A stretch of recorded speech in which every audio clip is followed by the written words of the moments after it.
All right, we're live. We're live. This is what I enjoy doing. If you haven't figured out by now. Let's get the mics. Let me get comfortable. Get right into this. So, this is what was happening. I was actually studying anyway. But then things started to unravel. So entertainingly that I said, why don't I do a show on this? So I was perfectly fine studying by myself. I didn't really need an audience. But I figured the stuff that I'm learning, why not share it with everyone else? So before we get started, this is the purpose of this series is not to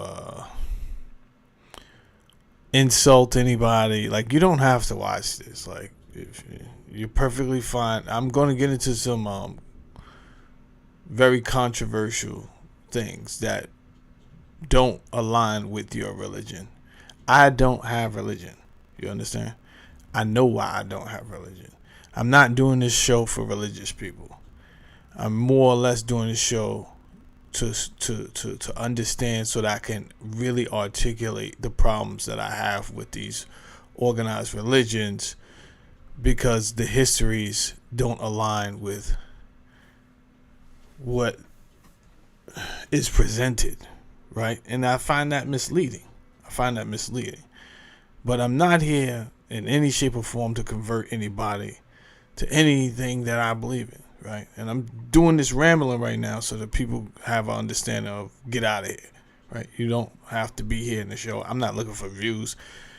I'm leaving a body of work in this portfolio that I'm doing, so that when people look for answers, they can kind of go somewhere and be like, all right, let me go back to that as a reference. Right, there's nothing to do with your religion.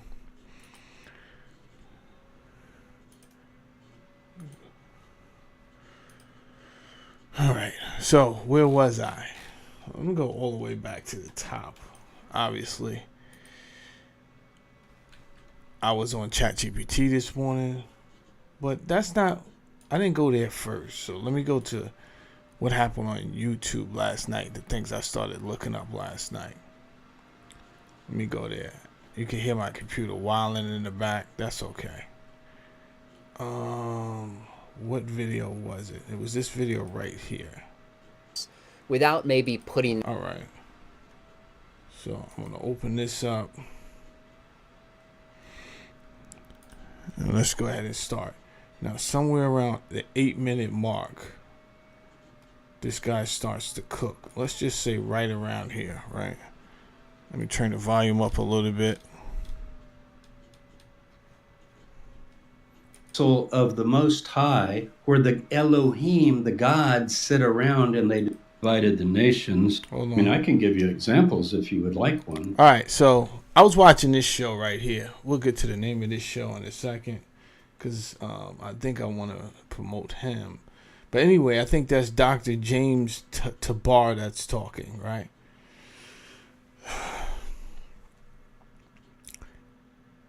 And I'm listening, so I'm like, okay. He starts to break down the Septuagint, which is the Greek translation of the Hebrew Bible.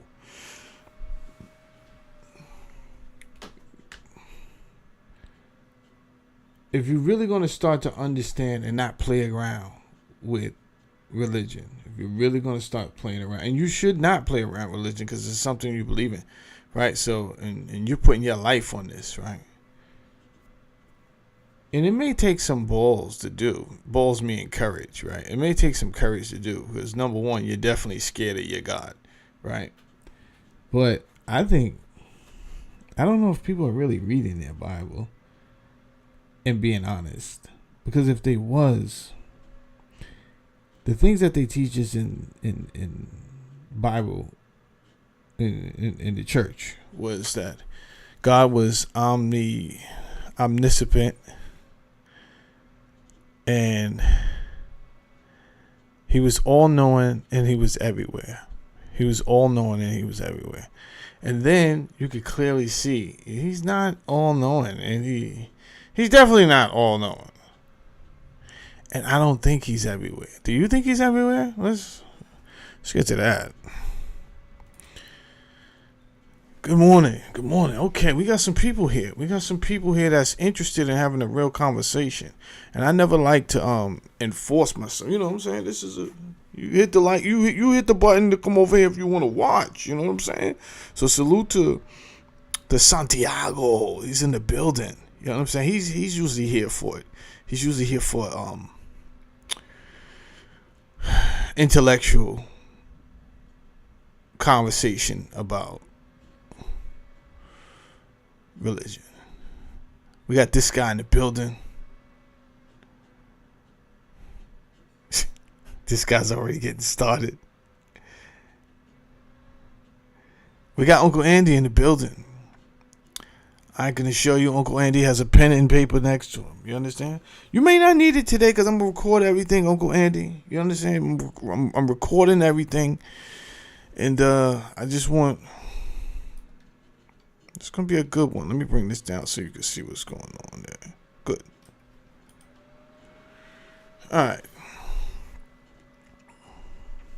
So as this guy started to cook, and maybe I should bring it back a little further to get some context of what these guys were even talking about.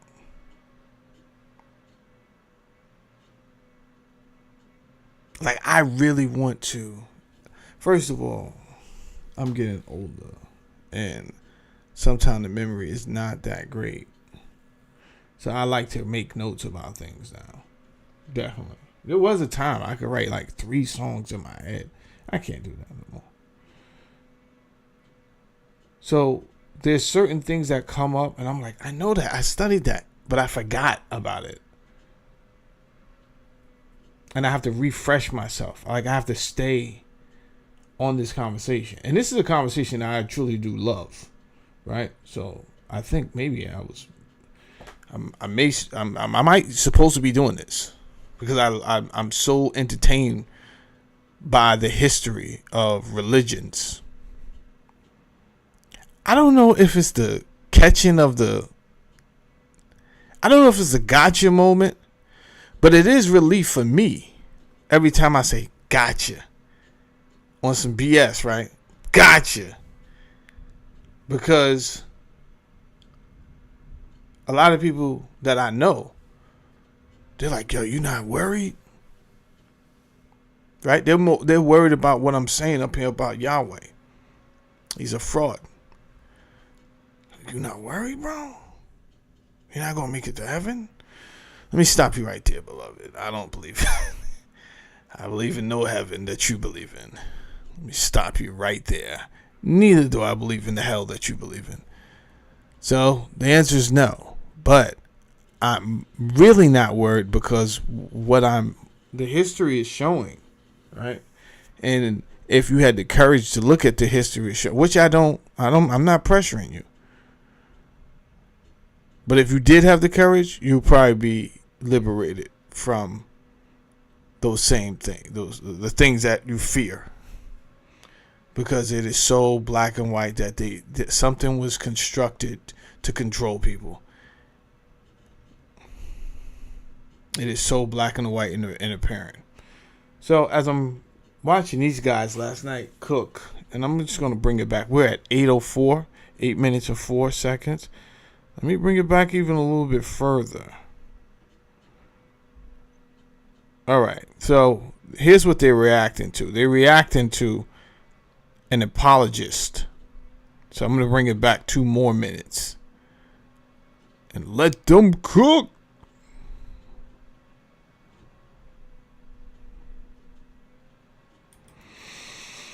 And in one of the jars, and that's what the boys began to take to the market in Bethlehem and try to sell it. 6 scrolls that are particularly important. Complete copy of Isaiah, the community rule, which is the charter of the community, very valuable. They're substantial scrolls, pretty complete, and they were there. And I don't think there's any doubt about that. Speaking of that complete Isaiah scroll, Sean's father, Josh McDowell, is one of many Christians who overstate the extent to which it can attest to a reliable transmission of the Old Testament. They were absolutely amazed at the accuracy, over 1,000-year gap with the accuracy of the scroll from 900 AD with the scroll of Isaiah of 125 BC. In fact, in one chapter of 100 All right, stop right there.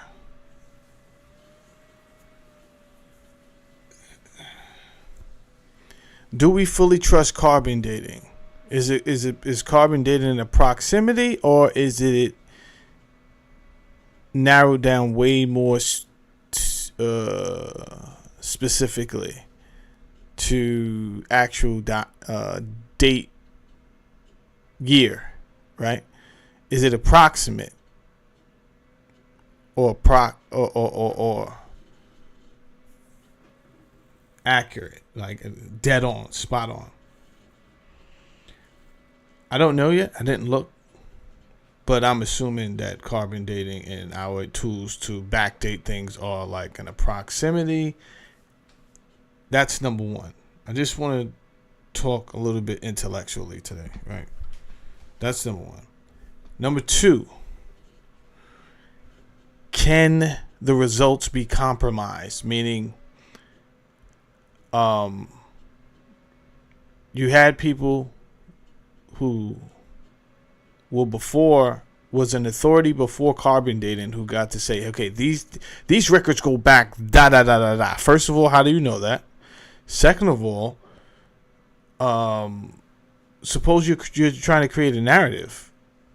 Who's going to stop you from saying, hey, I need this timeline filled so there's no gaps in the world history when it's concerning religion and theology, right? There can't be any gaps. So what we have to do is we have to say that these papers were written. And don't you all worry. I'm going to go down some things today that are going to give us something to think about, right? So everyone is invited, because I still want to do it unbiasedly. I was just being honest with you. I don't believe in what you believe in, but that doesn't mean I'm going to disrespect the Christians, disrespect the Jews, or disrespect the Muslims, anybody. We can throw it in the pot and we can weigh it out. We could try it by fire. All right? If it doesn't burn, we got something. But if it goes up like it was made out of a gasoline drawers, you understand? Like, Jesus. And a lot of stuff is just going up in flames. It's going up in flames. Now, here we have an apologist. The first thing he said that I didn't like was he gave an actual date that I perceived to be wrong. And I'm going to show you why I perceive to be wrong. Because he's saying that these scrolls go back to 125 BCE. This cannot be accurate.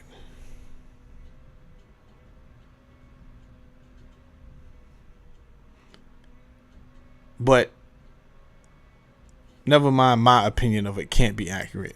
How does he know it's accurate? Let's get to that. So why would you throw that date out there like that?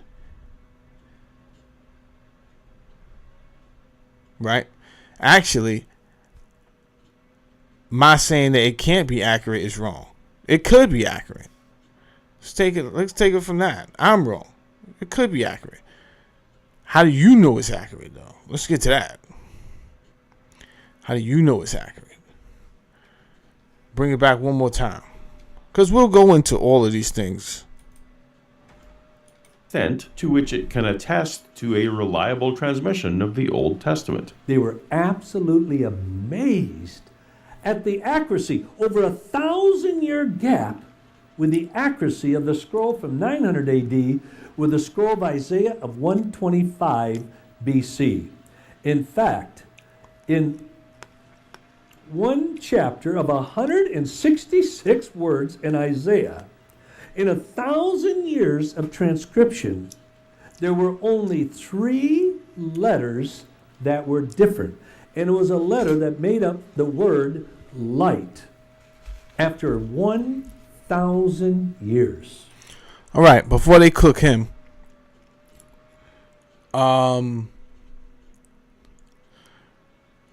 This has been a big problem for centuries. People just getting up and repeating. Barbershop talk is just not for people in the hood. Barbershop talk can happen anywhere with anybody, right? And you kind of get the feeling that he's out here kicking barbershop talk a little bit, right? He probably researched some things, left some things of what somebody told him.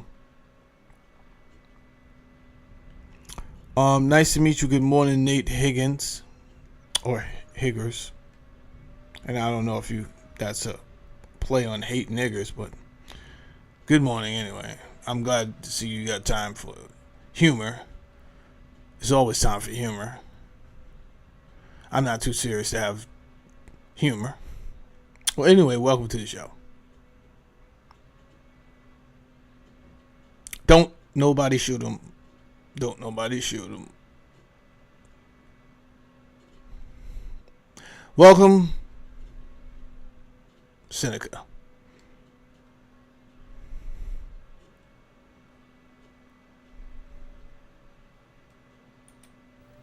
This is one reason why I just came to the obvious conclusion to me that I could take the scriptures, hold them in my hand, and say, "Thus saith the Lord." It's very, very. Thus saith the Lord.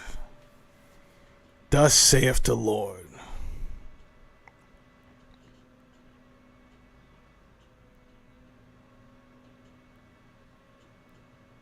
We'll get to the Lord in a second.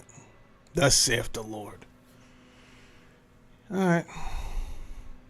Because he's saying this because of the scrolls that they found, I think, in Qumran. Well, is that what he's talking about? The Qumran scrolls? I think he's talking about the Qumran scrolls. And some of the ancient scrolls of Isaiah, they match up. Well, in a second, we'll go more into depth of the ancient scrolls. I think it's very important if you're going to understand, know what you like, is an understanding of the chronological order in which things were created, right? And why. The relevance of why they were created and the chronological order in which they were created, right? That built up into what we have today. And I think it's that part right there that scared most believers. They know if they did that, they're going to, most of them are well aware, like they're going to find something that contradicts and it's going to create a crack in their theory and everything they believe in. And they're just not willing to trade in that for anything. And I don't blame them, because this is where we get that whole analogy of the red and blue pill. It will change your life. Very upsetting to me to hear that. He should know better. First of all, one chapter, I think there's 66 chapters. Maybe we should look at them all. And I think he must know this, but then when he draws this vast conclusion that we can be sure we're reading the same Isaiah, that's simply incorrect. I've got here, anybody can get it, the Dead Sea Scroll Bible. This is an English translation of all of the scrolls from Qumran, from the Dead Sea Scroll caves, in English. And when you open it up, you can see the changes there. I think there's more than 3. And I just picked a random page. I'm in Isaiah 43 and 44. And wow, 17 changes on one page. You say, yeah, but it's just like 3 letters. No, it's not 3 letters. It's like one text says, "in you," or transgressions, or not remember your sins. And the other text will say something entirely different. So either he doesn't know this. I would like to think that. He's just not aware of it. Maybe some professor told him this in some seminary he went to or something. Or he does know it. And if he does know it, it is extremely upsetting to me, because people want to hang on to this. And if it's grossly inaccurate, then I think that's a moral issue. Whatever people want to believe about the Bible, they should form it with the facts. And in this case, you've got the Greek translation called the Septuagint. You've got the Masoretic text, the traditional text that's in everybody's English Bible today. And you've got the Dead Sea Scrolls. So All right. So it was at this point I was like, you know what? Let me go back and restudy the Septuagint, the creation of the Septuagint, who was emperor at the time, who was ruler of the area. Like, all of these things matter because you're talking politics, right? You're talking religion, and the politicians, they needed a pulse on the religions, right? Politicians have always been creeps since the beginning of time, and scoundrels. They're more scoundrels than creeps. But there's certain analytical tools that they need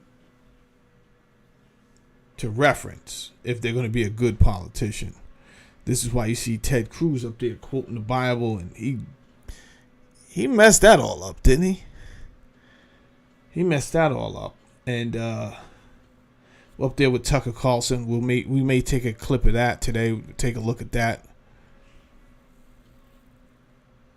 It's really diabolical.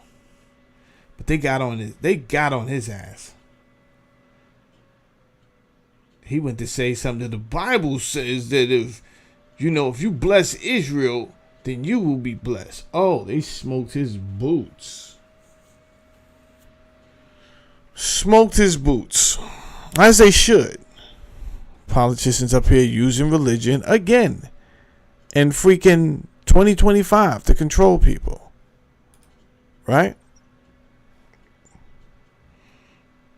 So, we'll take a look at the Septuagint, the Masoretic text today, and the Dead Sea Scrolls. But we could just see easily from here, because he put it up, that the Septuagint is going back to the BC, 3rd century BCE.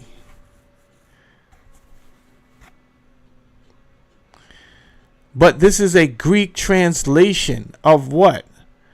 Is this accurate to say the Hebrew Bible? I don't even think it's accurate, to be honest with you. We have to really see if there was a comprehensive work of the Hebrew, of what we're going to call the Hebrew Bible, or was these loose texts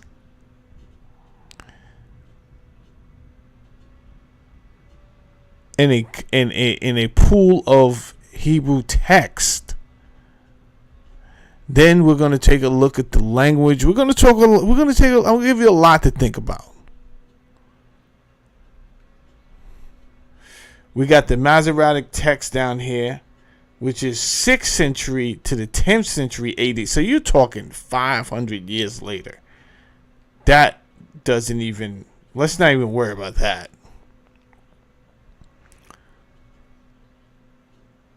So really, I want to look at the Septuagint and the Dead Sea Scrolls.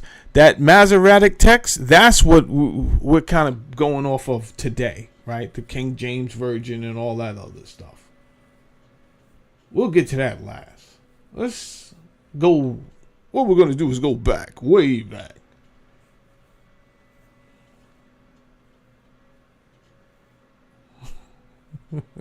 No, I said you wouldn't need one. I said you wouldn't need one. You should be good today. But yeah, maybe you do need one, huh?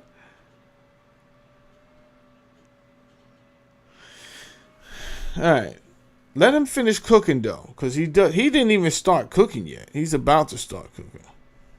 you would have to be aware of all of that if you're going to be honest and then form your views of the Bible. That's right. But you wouldn't take just the Greek and say, oh, God inspired that. I'll never look at the Masoretic. Or I'll take the Masoretic, but I would never look at the Greek. And now you have copies that are 1,100 years older than the Masoretic, and there are significant differences. I mean, I can give you examples if you would like one. I'll give you my favorite example. Sure, let's do it. This is in Deuteronomy 32. It's called the Song of Moses.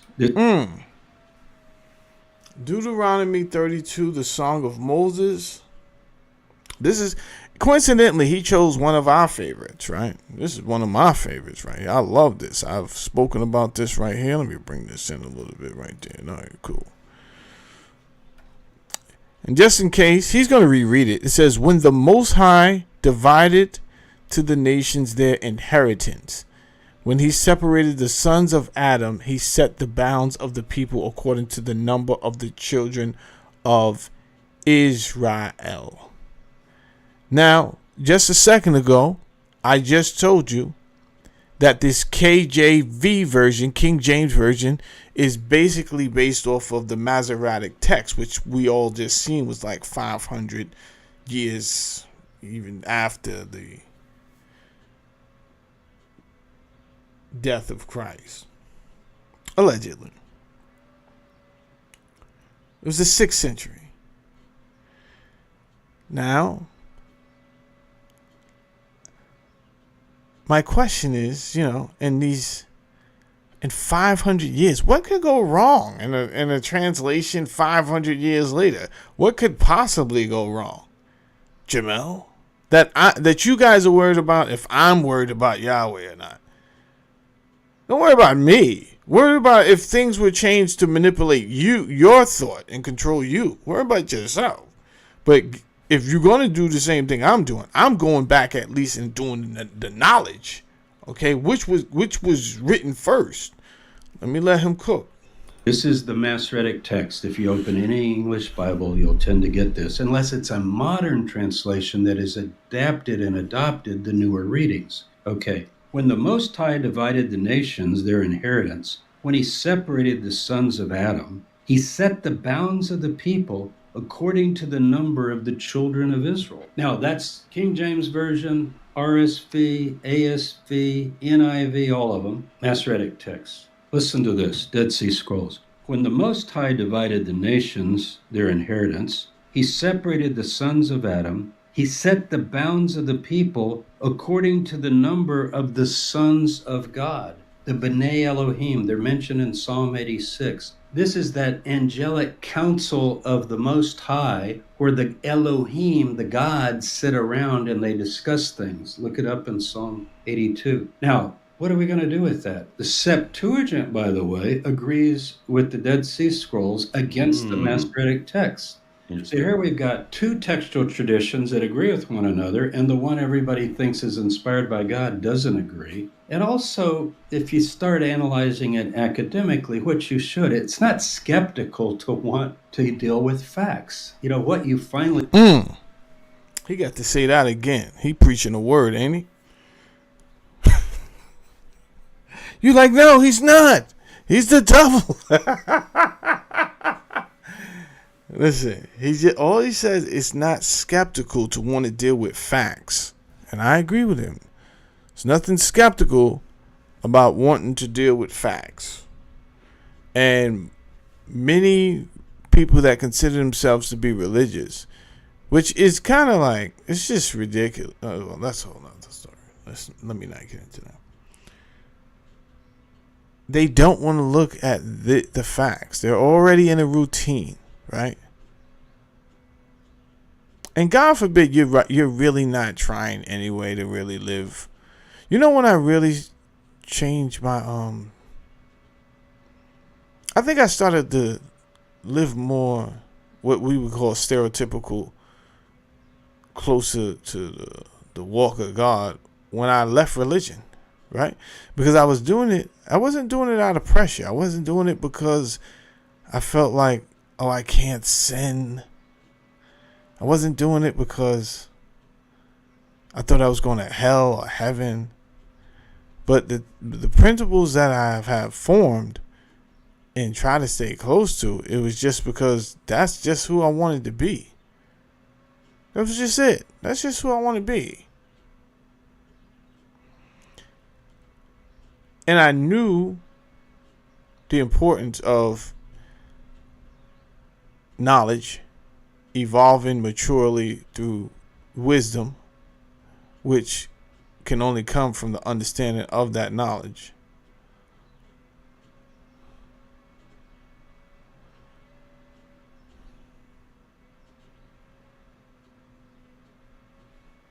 So that's kind of where started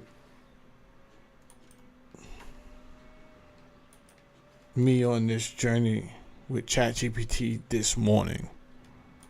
Now, I am actually,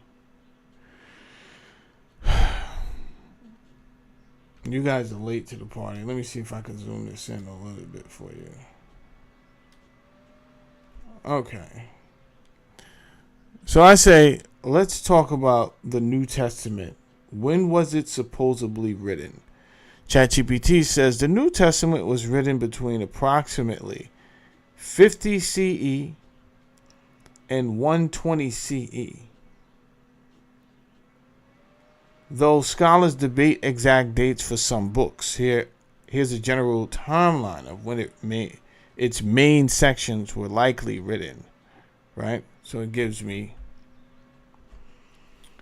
the Paul letters, 50 CE to 67. I said, wow, that's kind of accurate, right? And it leaves no space, right? It kind of like right after the death of Jesus, we get these letters from Paul. So that raised a red flag for me.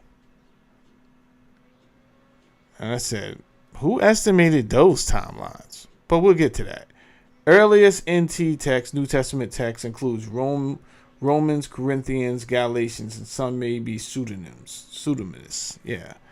Gospel of Mark, 65 to 70, generally seen in the earliest Gospels, likely written just after the destruction of the Second Temple.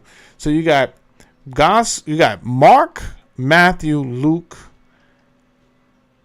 Acts of the Apostles, right? And what's happening here is you can see incrementally the dates just keep growing, right? So it's progressively growing. So what does that tell us if you're using your logic? Why aren't these dates like more or less parallel? What's going on here? Are they trying to tell? Well, some authors took their time, right? I don't know if that's what was happening, or if these so-called books were being worked on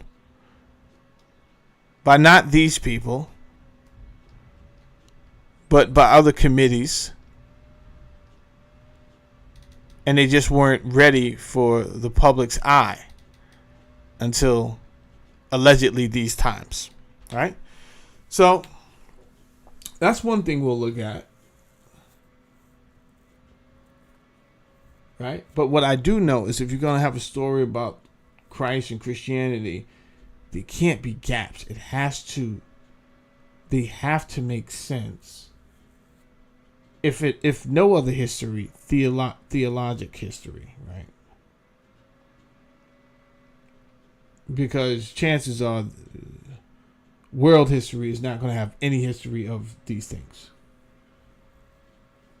So if you're the only one, if religion is the only one that's kind of like corroborating this, then they can monopolize on the story because, hey, we created these timelines. And as you can see, there's no gaps anywhere. So, hey, we must be correct, right? We'll see. Let's see here. Did I write anything else? No. ChatGPT kept on writing. It said, keynotes. The earliest writings are not the Gospels, but Paul's letters, some of which predate the destruction of the Second Temple in 70 CE. The Gospels were written decades after Jesus' death, which is thought to be around 33 CE. The canon was not formally settled until centuries later. He mentions a few people. If you're looking to dive deeper, nope. I go into what authority is saying Paul's letters are the earliest and why are they saying that? ChatGPT says, great question. The claim that Paul's letters are the earliest writings in the New Testament is based on textual analysis. Okay. historical context, and linguistic clues. So I want everyone to understand what these experts and what the mainstream committee of theologians are considering or basing your belief system off of. Textual analysis, historical context, and why would anything go wrong there? Like this is definitely a master tool, right? I don't know how you could get more accurate. If you're using these three tools, then obviously there's no room for error. How, Jamel? How? If I'm using textual analysis, historical context, and linguistic clues, bro, we got everything we need to say this actually happened. Right. And it's supported by mainstream biblical scholars across secular and religious academic institutions. Here's how and why. Internal historical references. Paul's letters mention events and people that can be dated with some historical certainty. Word? Hold up. Because someone couldn't name themselves Paul, right? Because someone couldn't just say there was a Paul. Because someone couldn't write a letter creating a character Paul that was around at that time, that would have known the events and the people of that time, right? Okay. Again, Jamel, this is airtight, bro. You're not going to be able to break this. You understand? It says right there, he was talking about people that were there, bro. Why would this be fake? You guys are just non-believers. I hear you. Paul's own travels and imprisonment. What? It says Paul's letters mention events and people that can be dated with some historical certainty, such as Paul's own travels and imprisonment. That's the one. References to James, Peter, and Jerusalem Council, which are placed in the 40s and 50s CE. Lack of mention of the destruction of the temple. Okay. Style and theological development. Paul's letters contain less developed Christian theology compared to the Gospels. Oh, boy.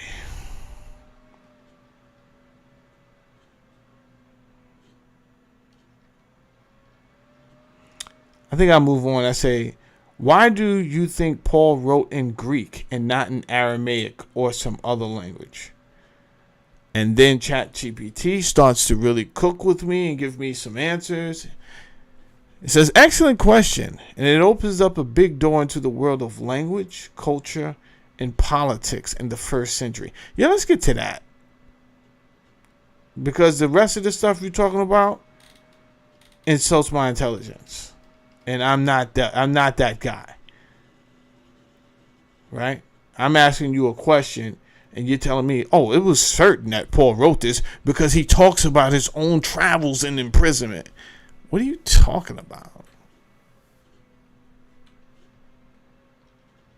So does Gilligan's Island. Right? Gilligan's on the island. He's telling me what happened. Does that mean for a fact? If the world was shut down today, like they did with COVID, but this time it's for like centuries. And then the people of the future were able to somehow get our electronics to work. They figure out a VCR, they figure out the DVD player. And the first thing they say is Gilligan's Island.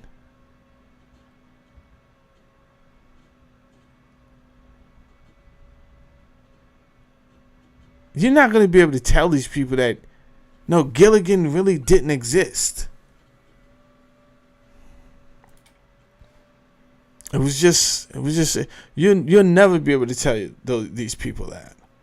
He had a theme song. The people admonished him so much they had a theme song about Gilligan.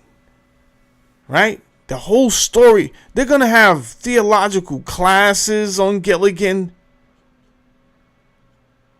He's gonna replace Socrates and Plato.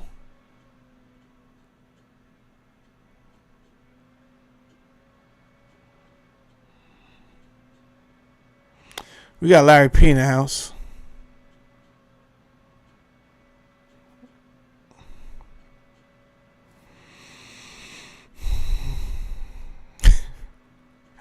Everyone's going back looking at Seneca's jokes.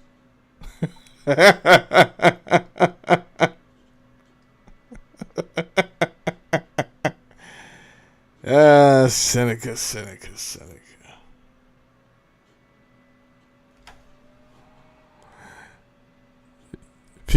Peace, Larry P. Let me look at something real quick. All right, we got a good 8 people in here. That's good. Have an intellectual discourse. I don't expect a lot of people to have intellectual discourse. So, especially about religion. It's a tricky subject.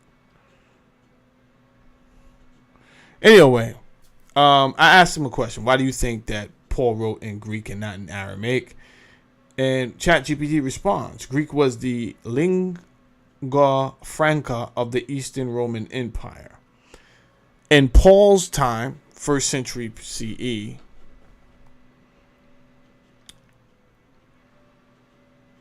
Greek was the universal language of commerce, education, and government across the Eastern Mediterranean, much like English is globally today. I didn't have a hard time understanding why that was, being that the Hellenistic era kind of came in and changed everything. If you're not familiar with the Hellenistic period, is when Alexander the Great, he had really pretty much conquered a lot already, but he goes on to be accepted as an honorary pharaoh in Egypt, and it really changes a lot of dynamics because of the way he ruled, especially Egypt. He's not he doesn't even have to do this whole enforcer thing, and it's like a liberated hippie vibe going on, where all of the cultures are allowed to just like mesh together, and it's like a real free-spirited vibe that's going on there. But at the same time, it is understood that the Greeks have the authority, right? It is Greek rule. But it goes on to say some other things that I probably had not considered, even though logically it made sense and I probably would have assumed it. It says, even in areas where Aramaic or Hebrew were spoken locally, like Judea or Galilee, educated people and traders often use Greek and communicate across regions. Paul was writing to Greek-speaking Gentile communities. Paul's letters was addressed to early Christian communities in cities like Corinth, Ephesus, which is modern-day Turkey, Rome, Philippi, and Galatia. These cities were part of the Greek-speaking Roman world, where the people he was trying to reach, especially Gentile converts, didn't speak Aramaic or Hebrew. Writing or Greek ensured maximum reach. Now, to give you a better understanding of what was going on, after Alexander died, you still had some generals of Alexander kind of like take over and split apart the areas that the generals went rogue. Because let's be clear, you may have an emperor, but an emperor himself, while he's alive, he cannot control all of these areas by himself. So a lot of times what these emperors would do is they would delegate areas to generals. And then what the generals would do would delegate some of that land to, he would delegate some of those lands to people that could report to him and so forth, right? And this really helped control certain areas, right? So if the emperor is looking for taxes, he's going to call the general. What's up? He doesn't need to know who the general's subordinates are. That's for the general. He gets the heat. The general gives the heat to his subordinates that break up his geographic area. Like, yo, what's up with the taxes? He'll find out who to reward and demote, punish, whatever the case may be. But this is how we're going to do things. So the overall vision is still coming from the emperor, and that's why I say it's important to go back and study that period of time, because it was Alexander's vision to like not impress upon the people of that area a strict religion, right? Because he didn't think it was going to work, because there's too many different vibes going on. There's way too many different people. And when you understand the history of that time, you understand that there were city gods, there was like state gods, right? So it's like New York's just like your baseball team or basketball team, but gods. And it's like, I'm from New York, but I just crossed the bridge and go into Jersey. When I go into Jersey, there's a different vibe going on. There's a different vibe going on anyway. But imagine having a separate God when you cross over the George Washington Bridge, right? Then you drive for 2 hours, hit Delaware, another God. Then you hit Maryland, another God. That the people worship. Now, it shouldn't be that hard to really vision, because if you've been to any of these states all have different vibes right now. Right? I could pretty much tell when I'm no longer in Kansas, right? You go too far into Jersey, all the black dudes is going to start having beards. The vernacular is changed up a little bit, right? I didn't travel 100,000 miles. I didn't travel 3,000 miles. I didn't travel 1,000 miles. I may have traveled 150 miles. And the culture changed just like that. What's accepted here is not accepted 150 miles away. What these dudes get away with, you wearing jeans with all type of logos and stupid stuff on your jeans, and it's accepted here. That is not accepted where I'm from. It's accepted here. And I'm just saying this more or less to give a context of how we kind of still do things, right? You could go to a state that's right next door and they listening to different music. Everything is different. So it should not be that hard to understand that these people had different gods at all. Now, ChatGPT says Paul himself was educated in the Hellenistic world. Paul was from Tarsus, a Roman city, and Sicilia, modern-day Turkey. So understand, most of these, again, we talk empires. You talk not the cities that are known today. So something could, when they say Roman, they don't actually mean like it had to be in Rome. They mean whatever territory that Rome controlled, that was considered under Roman rule. Greek, same thing. However, you have to go back in history to To understand religion, I think you have to understand history. Because you will see the transition of power. After the Greeks ruled, Rome came in, which wasn't hard to do because the Greek Empire was not solidified. Why wasn't it solidified? It wasn't solidified for the same reason America is falling. I think all empires fall for the same reason. At one point, you're unified. The moment you're not unified for whatever reason, same reason after Big Mama died, nobody talks to each other. I have a cousin I haven't spoke to since my grandmother died. Almost 2 decades ago. If my grandmother was alive, I would still talk to you. Why? Because there's something going to be going on at my grandmother's house where everyone feels obligated to show up. You have to show up. If you don't show up, you're probably on drugs, right? And then everybody's talking about you, right? So you just got to show up when grandmother, Big Mama is here. Big Mama died. Nobody. It's all broken up, bro. It's all broken up. People fighting over land. It gets stupid really fast, right? So there's no difference when you talk about these empires.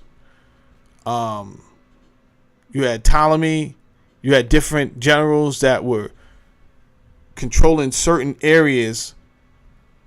They controlled their area, right? So if this was my area when the emperor died, I'm keeping my area. Nobody's telling me nothing, and I don't got nothing to do with the other generals in that's your area. All I know is you're not coming into my area and taking anything. And then the next empire is going to say, oh, they divided. They divided. Now's the time to hit them. Now's the time to hit them. Let's go. And they're going to pluck them off one by one. Bow, bow, bow, bow. Until they all gone. And now none of you have anything. How about that? And Rome came in and did that to the Greek Empire. So you have to understand history, world history. Never mind religious history. You'll get to that. Understand world history so you can understand who the emperor was, so you can understand the vision of and his motivation, right? Because I can tell you right now, Constantine was not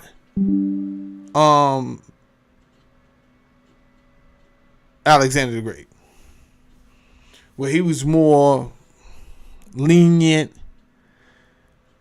Alexander the Great, more lenient, a mesh of cultures. He allowed this to happen.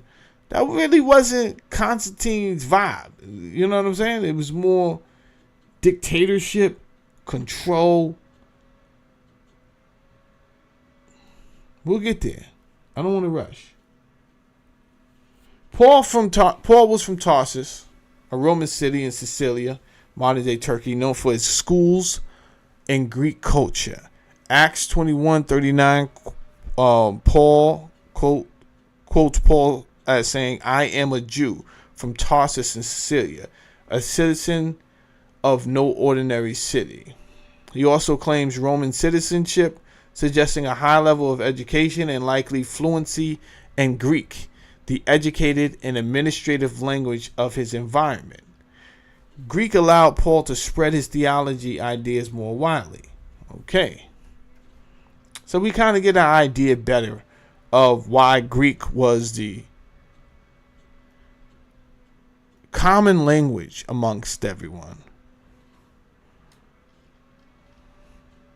So why Aramaic or not Hebrew? Aramaic was spoken in Judea. We'll get to Judea and Galilee. But Paul wasn't primarily writing to the people of those regions. Okay. Hebrew was mostly used in religious texts and temple settings, not everyday speech or international letters. Writing in Hebrew or Aramaic wouldn't have limited his audience to Jewish.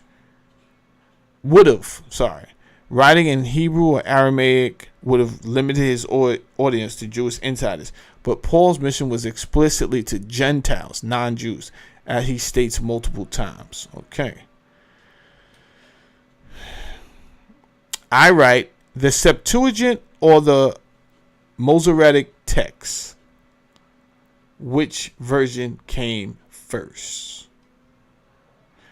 And I think that's pronounced Masoretic.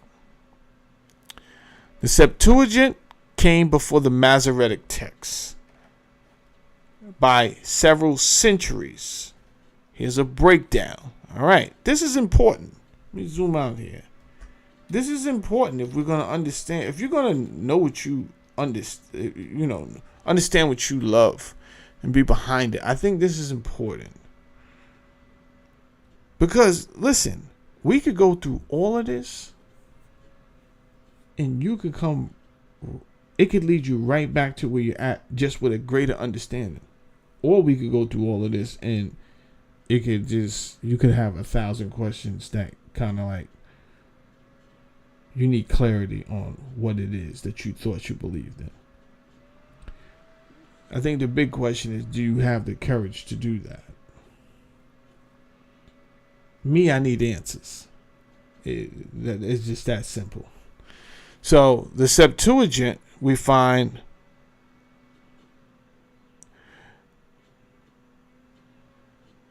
goes back allegedly to the 3rd century, 2nd century BCE, before Christ. Language, Greek. Origin, commissioned in Alexandria, Egypt. So, the origin, allegedly, this was written in Africa for the large Jewish population living there who no longer spoke Hebrew fluently. I'm going to repeat that. This was created for the large Jewish population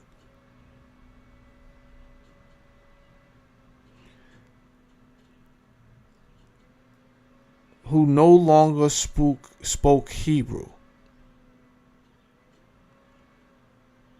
Do I do a Dr. Umar right now and repeat it a 3rd time, or are you kind of under? I'm gonna say it one more time so you could, and then I'm gonna break down why I'm repeating it. Right. So this is ChatGPT, according to ChatGPT, right? Not that you have to take anything that ChatGPT says as the gospel,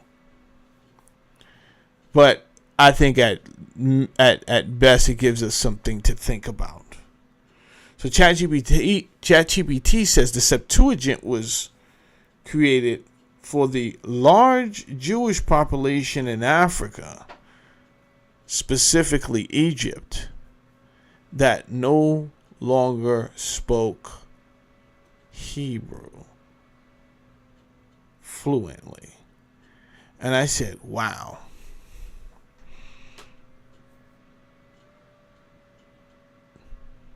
How long did that take for this large group of Hebrews to no longer speak Hebrew?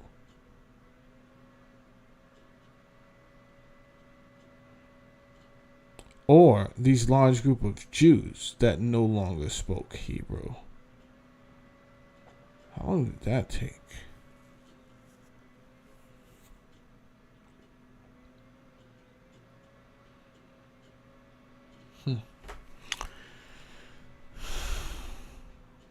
Was this did that take 100 years? More than 100 years? Were they speaking fluent Hebrew before the arrival of Alexander the Great? And then once he arrived, it was the mere presence of so many Greeks that were allowed to come in and go to the schools in Africa and trade and marry these African women and mesh cultures together. You have to understand that the Greek historians, going back to Pythagoras, were fascinated by these African schools. Talk about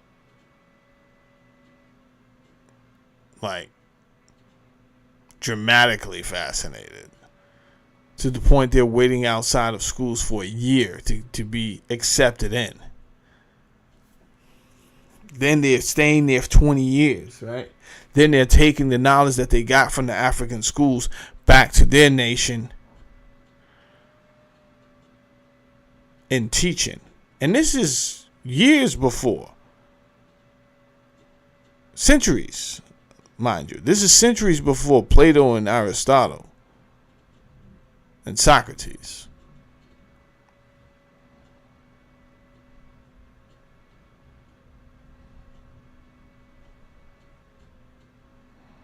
So there was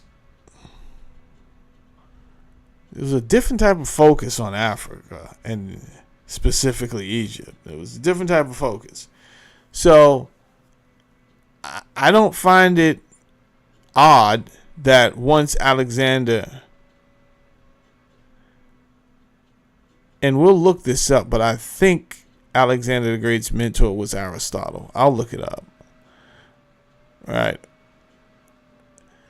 So he's already being trained from a young child of how important Africa is, how important Egypt is.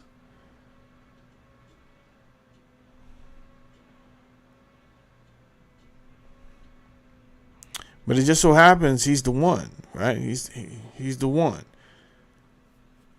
So what does he do when he gets over there? He opens it up to the whole. Listen, everybody come over here. We can all do this together. We can all do this together. Everybody is allowed to mesh. You start to see gods synchronizing with other gods.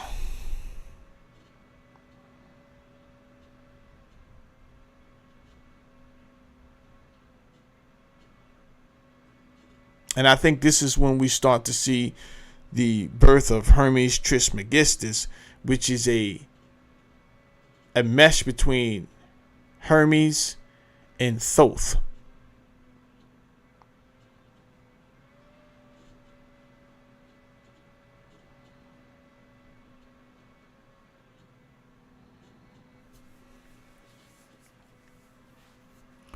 We'll get there.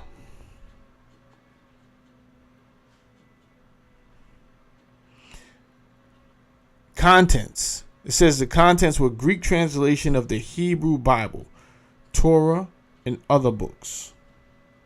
It also included books not found in later Hebrew canon called the Apocrypha, right? Why important? It was the Bible of early Christians. Many New Testament authors quoted from it, including Paul. Now again, we'll get to the Masoretic text later. But the Masoretic text, that came 500 years after the birth of Christ. 500 years after the death and birth of Christ. Language, Hebrew, with later vowel markings added by the Masoretes. That's strange. Origin, preserved and transmitted by Jewish scribes known as the Masoretes, primarily in Tiberias and Babylon. Contents, the Hebrew Tanakh, used by Rabbinic Judaism. Why important? Became the official text of Judaism. Most modern Old Testament translations are based primarily on the Masoretic text unless noted otherwise. Well, at best, this gives us a timeline, which I think is much needed. Not only does it give us a timeline, it tells a backstory because of the language that was translated.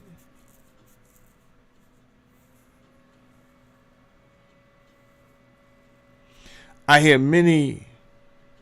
see many comments about the Coptic Bible.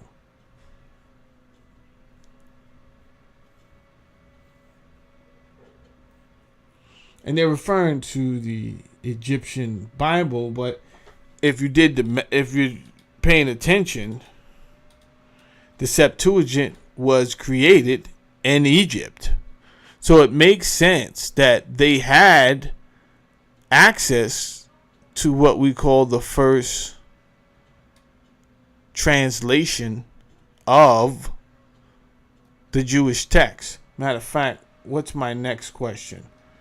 My next question says, why did the large Jewish population living there no longer speak Hebrew fluently? And I think I explained all of this already. Why many Jews in Alexandria no longer spoke Hebrew fluently? Diaspora and a language shift. After Babylon exile, 6th century BCE, and especially after the conquest of Alexander the Great, 4th century BCE, large Jewish communities lived outside of Judea, scattered across Egypt, Mesopotamia, Anatolia, and Greece. This is called the Jewish diaspora. Alexandria, Egypt became one of the largest Jewish communities in the world, possibly over millions of Jews by some estimates.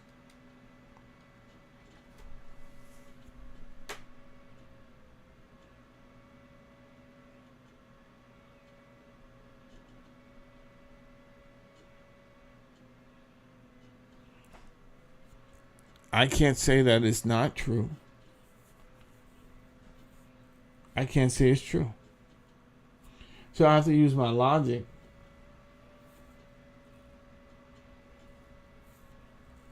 and world history, not just theologic history. And I could say this could be true. Why could it be true? Because of what I was telling you about Alexander the Great and his vision that I assume was to really allow everyone to come in and interact.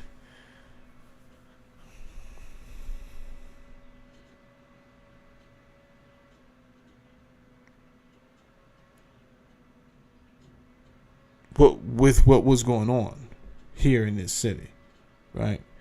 And it's kind of good for him because people are being attracted to it. There's going to be taxes collected.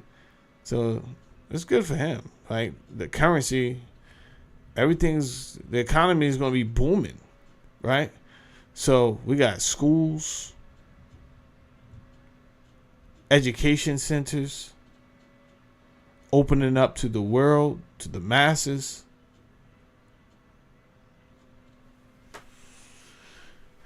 I'm going to say I believe I can get with that for right now until something else shows me otherwise.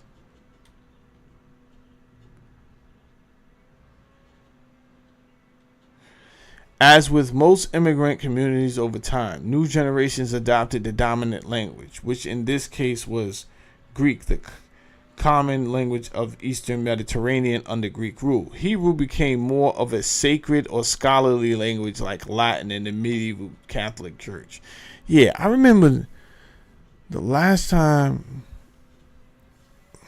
I had any affiliation with Latin was first, second grade, right? And only because I went to a Catholic school first, second grade. But when I got to public school in the third grade, there was no Latin to be learned. Right? And then as I got older, if I did have any friends that was still going to Catholic school, there was a term that started to become popularized. Latin is a dead language. I didn't know what it meant, but I found out what it meant. No one's using Latin, bro. No one's using Latin. It's a dead language.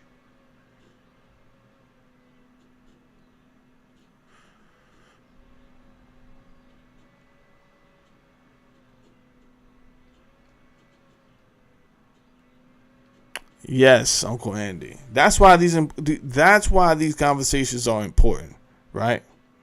Now, you can get someone up here that's more emotional about their belief system, and I think a lot of times that's where the conversation goes, and then it's so emotional. Somebody on the other side is getting upset, and these people are arguing about things that don't even matter, right?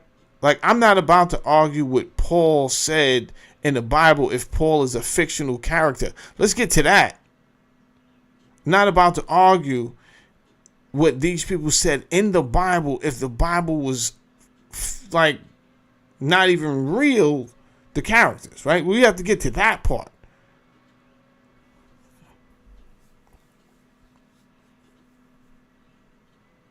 And that's what they do. They'd rather argue with this. John said this and Matthew, but see right here it says that. Hold up. This whole conversation makes no sense. Let's find out if these people existed, though, bro. Okay, what are we talking about?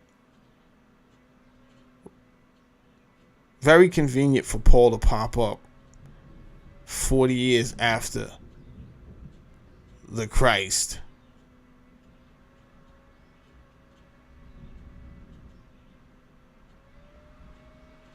And all of a sudden, this is the catalyst for the other authors of the New Testament Bible. We'll get to that. But before we get to that, and hopefully the power don't go out. If the power go out, I can't finish, but it is thundering and like crazy around here. And when this type of activity happens, power do go out. Anyway, let's continue on. Unless that, Greek cultural dominance. And I explained this to you guys already. After Alexander's conquest, Greek language and the culture were promoted across the empire. This is called Hellenization. Hellenization, right? Again, I keep telling you guys, it's okay to watch my videos, but I'm telling you what to study. Study the Hellenistic period.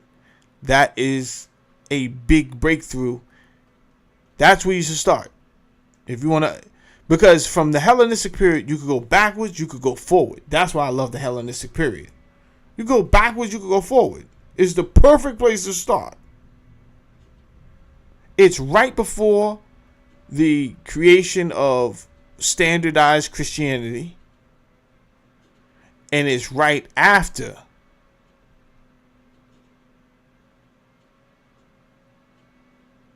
the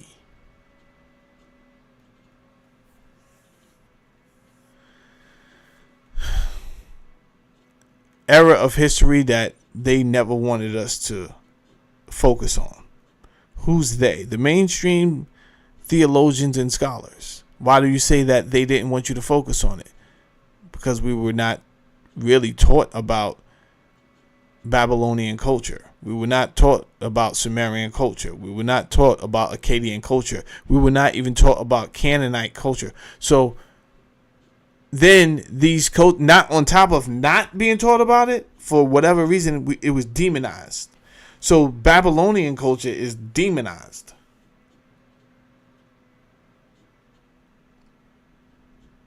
The gods are demonized. Canaanite culture, demonized. The gods again. Baal, demonized. Anybody that knows and understands Baal today understands Baal as one of the most hated gods. Why?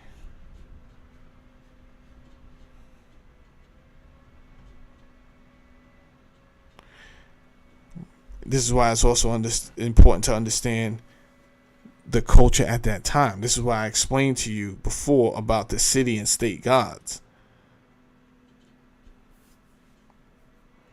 So anyway, Hellenistic period, start there. All right. Egypt was ruled by Ptolemaic dynasty, Greek rulers of Egypt. Greek became the official and commercial language. Well, like I explained to you, after the death of Alexander the Great, his generals kind of like broke up their areas. Alexander the Great had already broken up the empire and delegated responsibility of these sections to certain generals because, for reasons I explained before, he can't do it himself, right? He's not going to travel all over the world. Tell me what's going on in these areas. After he died, they didn't give up any type of authority to anybody. They just kept it like, yo, this is me. We good. We good. You don't come over here, and I won't come over there, and we good. So Ptolemy, that's how he was living.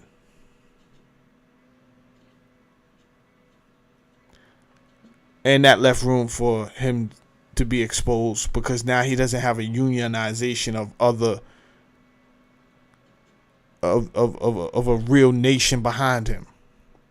He may get a couple of allies, but he doesn't have a real nation, because you turned your back on Greeks and the new emperor. So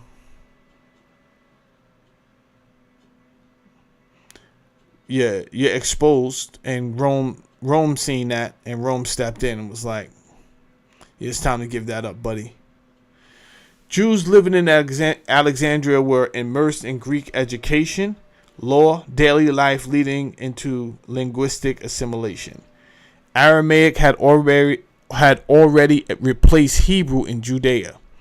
Even with Judea, Jerusalem's surroundings by the 1st century BCE, Aramaic, not Hebrew, had become the everyday spoken language of Jews.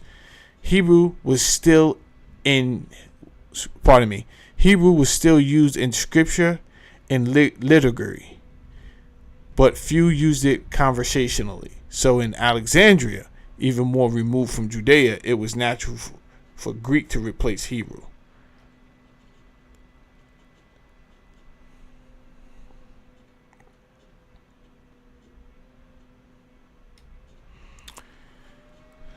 So it says, according to the letters of Aristeas, this translation of Hebrew scripture into the Greek Septuagint, 3rd century BCE, was commissioned by Ptolemy II Philadelphus for the Library of Alexandria.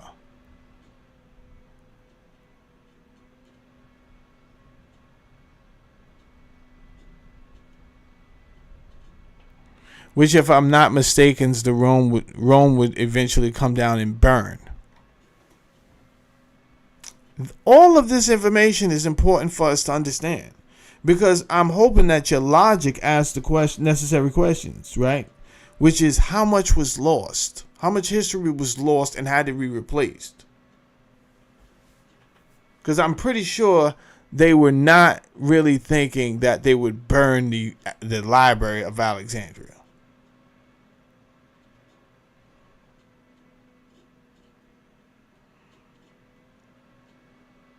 It says the Septuagint became the standard Bible for many Jews in diaspora, and later for early Christians. Summary: the Jews in Alexandria no longer spoke Hebrew fluently because they had lived for generations under Greek rule. Well, stop right there.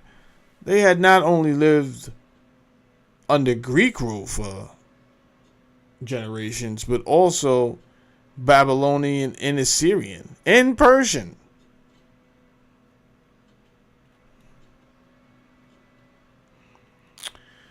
So, if we stop and use our just logic,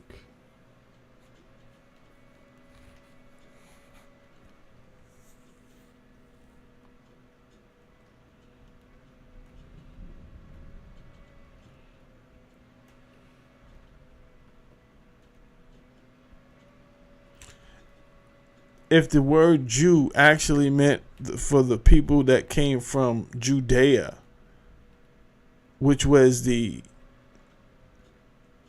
origin for the tribe of Judah,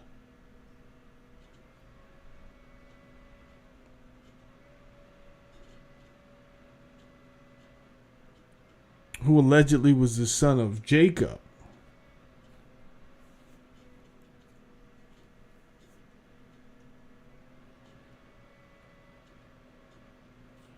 whose name was turned to Israel.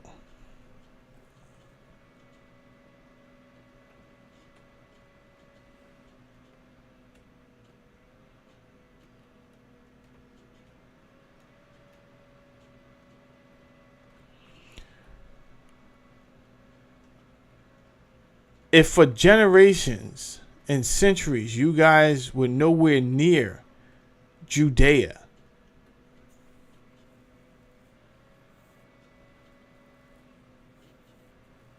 are you still Jews? If you are, why do you say you're Jews?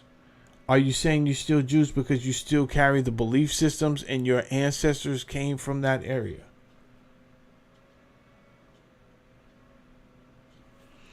Rich James says, is Yaqub Jacob? Yaqub is another story we can get to today. I have nothing but time. But Yaqub is pretty much a story that was given to us by a whole different civilization and introduced to the American Muslim believer by Master Farad, Master Wallace Farad Muhammad. Yaqub the big head scientist. We'll get to that later, Rich James. In my opinion, if you're asking me, is Yaqub Jacob? No. Yaqub is not Jacob. And in my opinion, if you ask me, Jacob didn't exist.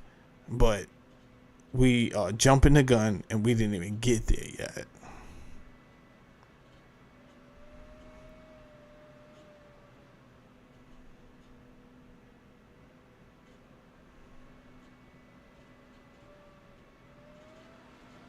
I just want to take things slow. I have no time.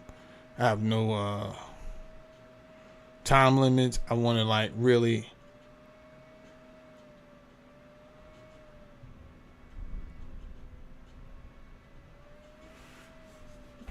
take time so we understand today what we're talking about. A lot of people running around talking this and that. I watch the House of Consciousness, but again, I don't get involved because what they're arguing about is a loop, right? I'm not about to sit here and argue the Bible when obviously what y'all not talking about is all of what was borrowed from other civilizations. So to me, these are hour-long conversations about diddly squat, right?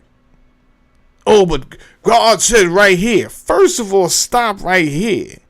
God said. Who's your God, beloved? God said?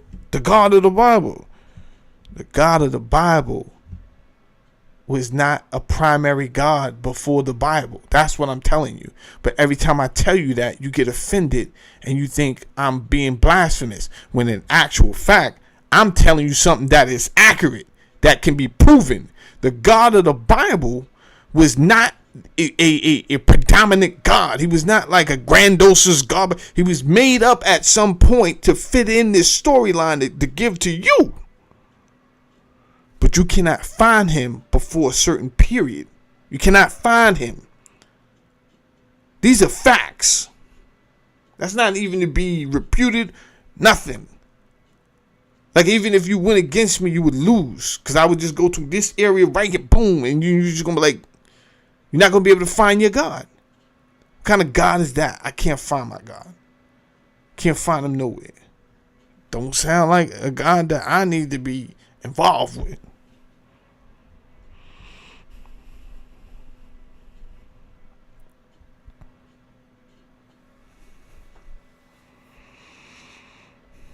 Flowchart definitely isn't flowing.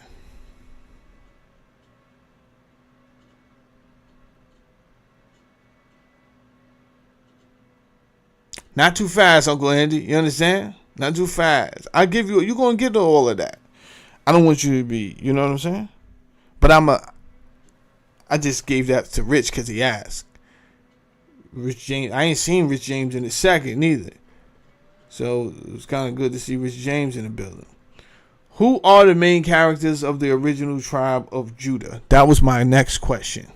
The original tribe of Judah, one of the 12 tribes of Israel, has several key figures who shaped its identity and legacy. Below are the main characters associated with the tribe from its ancestral beginnings through its kingmanship. So you got Judah, the founder, Yehuda, son of Jacob, and Leah, fourth son, but eventually chosen as the leading tribe.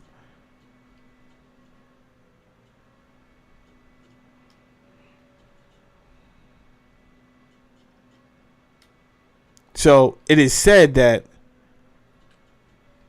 from Jacob we get Judah. From Judah we get his son Perez, who apparently is a twin.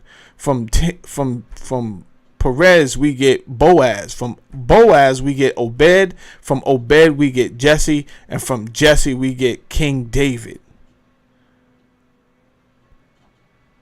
Could this be accurate? Sure. Sure.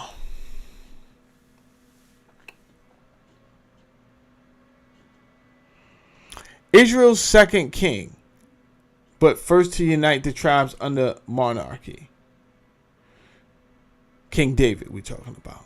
Makes Jerusalem the capital of the United King.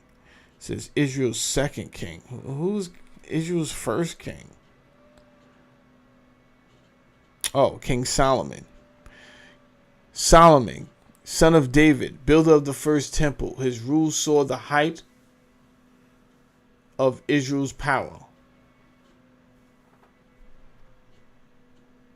After his death, you had the split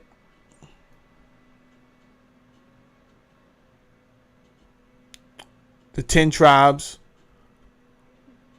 were the northern kingdom, and then the 2 tribes, Judah and Benjamin, were the southern kingdoms.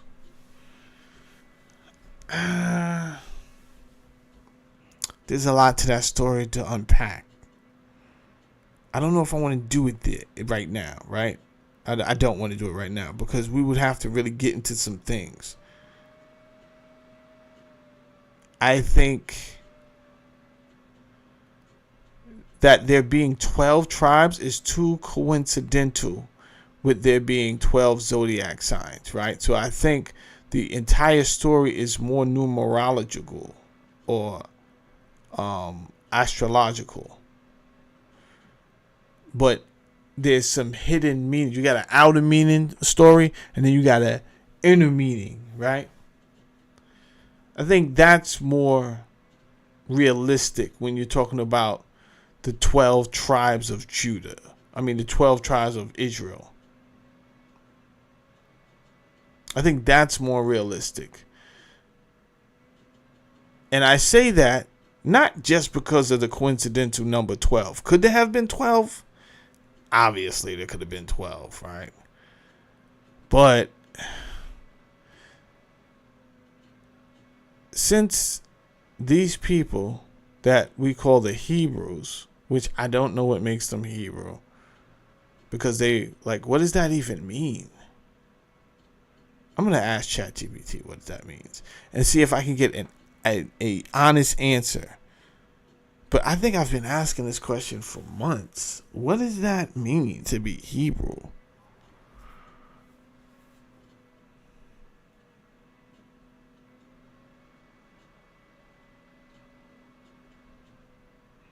Because you can't just cross a border and say, hey, I'm Hebrew, as if that changes your genetic makeup, right? It doesn't work like that. You can't verbally change your DNA makeup.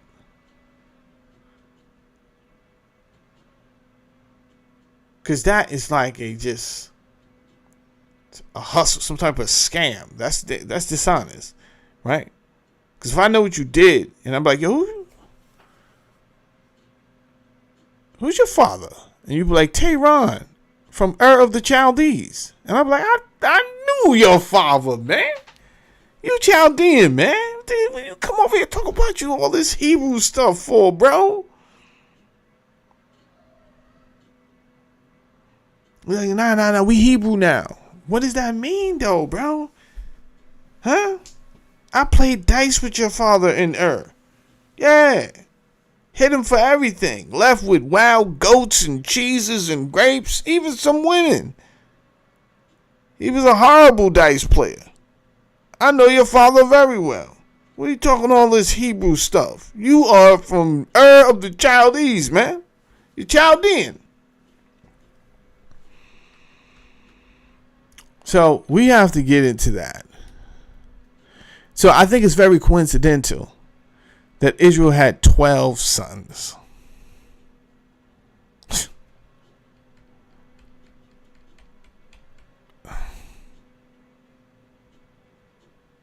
And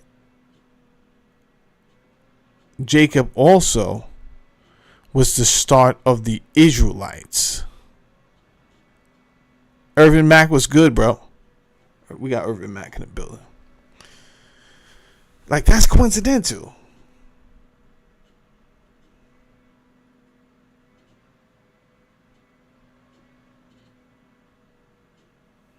How's it go? Abraham, Isaac, Jacob.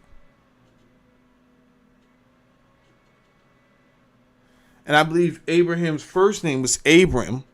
Then it got changed to Abraham. Then for some reason Yahweh was testing his obedience levels and he was about to give Isaac the hawk right on the mountaintop. Give him the business. Told him, sacrifice your son. He was with it too. Sounds very cultish. Yahweh is sick in the head, bro. I'm telling you right now. He's off his rockers. He's out here. Good thing he changed his mind. He could have been coming down off the hashish or something crazy like that, right? Gave the fucking order. Yeah. Kill your son. Fuck that nigga. Right? Abraham out here wasting time and shit. Dragging the shit out. Whole big theatrical march up to the ceremony. Like, God damn, I hope this nigga Yahweh come down off the fucking shrooms. Like, whoa, what did you do? What the fuck is you doing, son? Yo, you just told me to murk him. Nah, bro. I meant that shit symbolically, bro. Can't take everything I say literal. God damn, you humans are crazy. Fuck Isaac ever do to you? Fuck did Isaac ever do to you? Bro, cut him loose, please. This is crazy.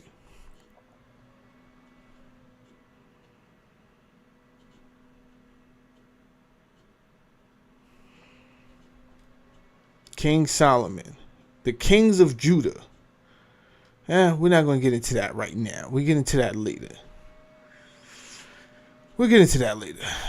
Let's get back to the origins of what we believe. The Bible, the Septuagint. We need to know how the Bible was created if we're going to believe in the Bible. Because there's been translations that we cannot take lightly and say, oh yeah, okay, 1 or 2 words was translated. Wait, 1 or 2 words, bro. 1 or 2 words could change a whole meaning as we just seen. 1 or 2 words could admit that there was a pantheon of gods. 1 word changing Elohim to God in the singular sense automatically omits the whole pantheon history. A whole history vanished. Boom, gone. All of a sudden there's no more pantheon of gods. We have to figure out who gave this order to omit a whole history of a pantheon of gods. We know why it happened. We know why it happened because you can't have a monotheistic religion and there's nothing monotheistic about it, right? That kind of is contradictory to what's going on. So it had to happen. My thing is, when did it happen? And most people that are involved in these religions don't know that the religion started as a pantheon of gods. They don't know. Happy Sunday, Spitfire. I'm here. Doing what I do. You understand? Doing what I do. Which is losing subscribers. I lose more subscribers when they find out, wait a minute, you don't believe in the Most High God? First of all, stop your blasphemy. I do believe in the Most High God. Second of all, understand this. You don't believe in the Most High God. Because Yahweh was not the Most High God. Let's get to that.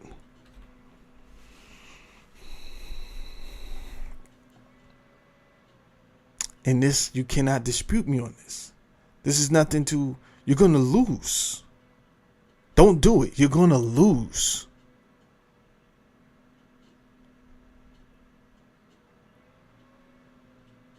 So I lose a lot of subscribers when they think I don't believe in the Most High God. When in fact, what I'm trying to explain to them is they don't believe in the Most High God.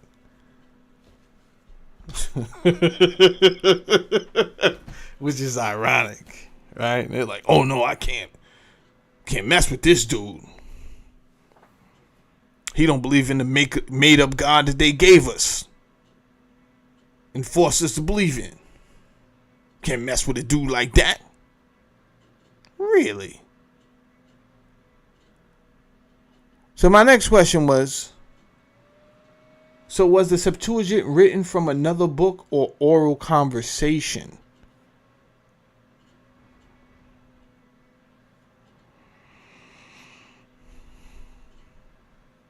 The Septuagint was written from older Hebrew manuscripts. All right, now we starting to get into some understanding. Now that we got a good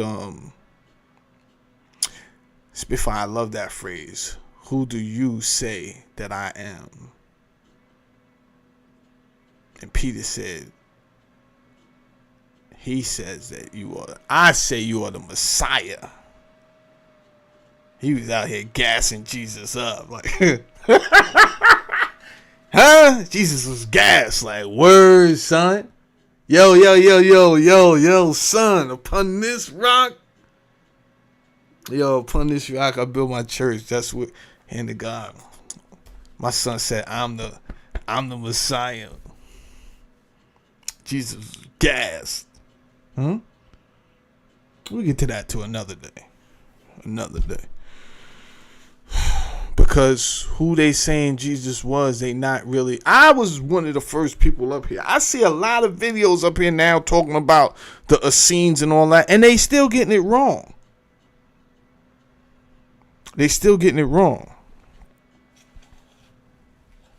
But I was one of the first people up here telling you about, Jesus is an Essene.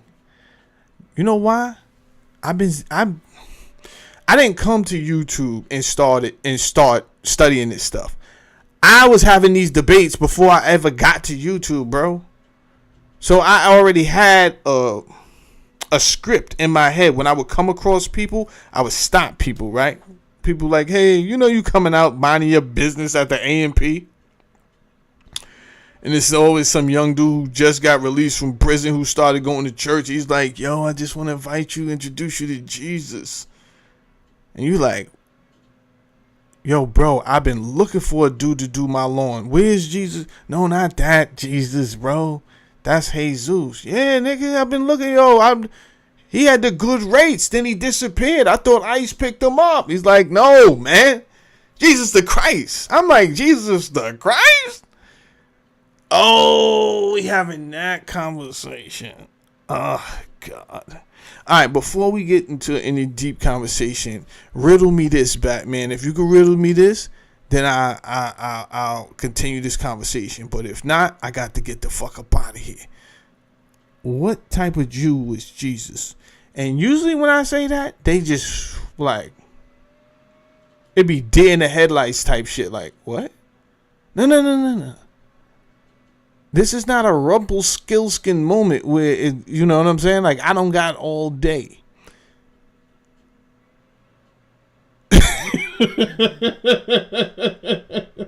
Stop playing, Spitfire. Huh? I'm like, yo, I don't got all day, Lord. What type of Jew was Jesus?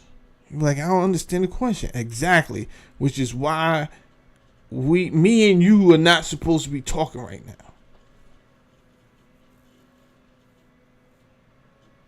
So nothing I have to say.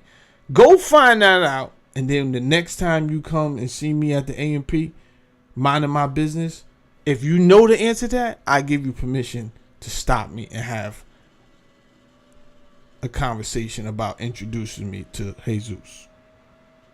But if you try to introduce me to another Jesus, nigga, it better be Jesus that cuts grass. Free, first of all, free Jesus, nigga.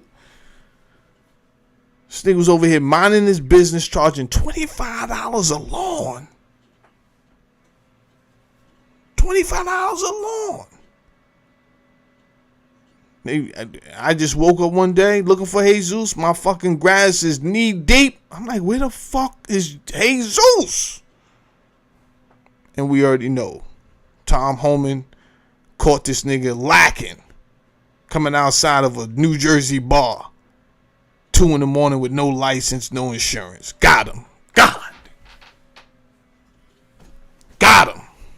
Told this nigga, Jesus, stop. It's not a game. It is not a game. You out here fucking around. Now where you at, nigga? In Tijuana, trying to get connected to some people, get back across the...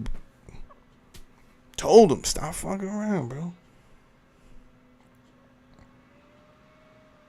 No, people don't be knowing how to answer that question. There's a lot to this. So... That's the first house used to shut down all the questions, right? Shout out to the 2 white boys of the Latter-day Saints. Y'all know the 2 white boys. Latter-day Saints, let me just give you 5 minutes of shine because you don't give a fuck. Yo, the Latter-day Saints will send out 2 innocent white boys to wherever, at whatever time, bro. They don't give a shit. Huh? You got to prove your trustworthiness to God. They sending you in the middle of the middle of the middle.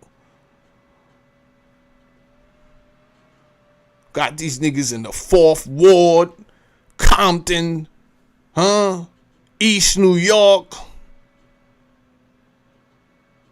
Jerome and 183rd.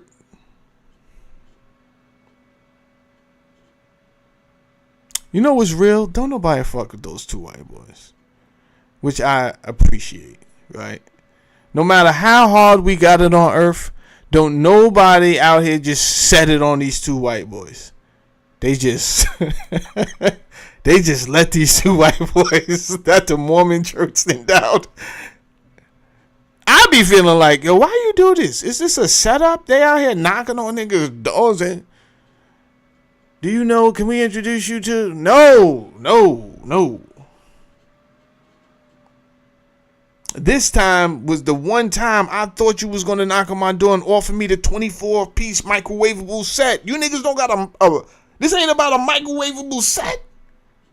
I've been waiting for you for like months. I said, nah, I'm going to hold off on the special. I just seen some shit on Amazon that I could have brought. Thinking you niggas had microwavable sets somewhere.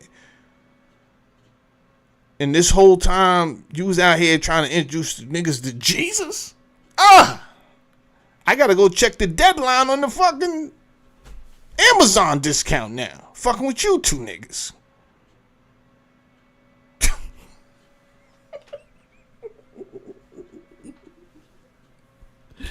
Shout out to the Mormon church. Stop sending these 2 white boys out to fucking houses in dangerous areas, bro. This shit is crazy. That's nuts. They just be out here conversating, minding their business too, as if they don't know where they at. It's danger all around you. But yea, do I walk through the shadow of death, I will fear no evil. Shout out to them 2 brothers.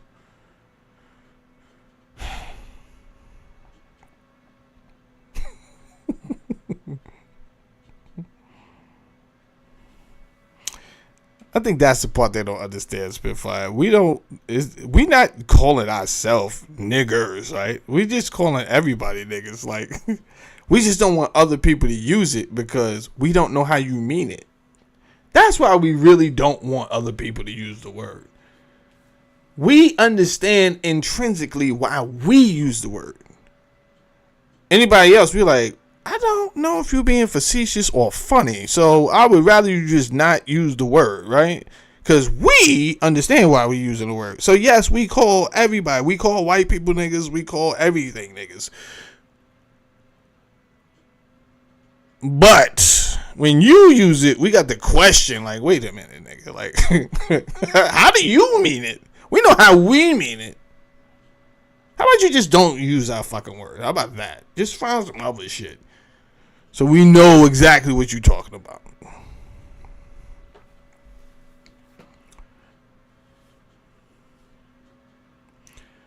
The Septuagint was written from older Hebrew manuscripts, not from oral conversations, though oral traditions had shaped those Hebrew texts over centuries. Okay. ChatGPT says, was Septuagint based on a book or spoken word? The answer was, it was written on Hebrew scriptures, though those scriptures had oral roots. All right. This is where I had to get to. Larry P says, I'm one of the rare black people that hates anyone calling me a nigga. No, you're not rare, Larry P. I know some. You guys are still alive. You guys are still out here kicking up dust. You're still out here. So we could pretty much, usually determine what time period you came from. There's a certain time period, certain black people, they just don't like the word. It's too close to what they had lived through, right? And most people had not lived through. You take one decade, right? You take 1965 and 1975. Even though it's 10 years apart, two different vibes going on, Jack. Two different vibes going on, Jack. So, if you was brought up during the time where it was in your face, then it's kind of like, I prefer not to use that at all. Don't call me that. And I totally respect it.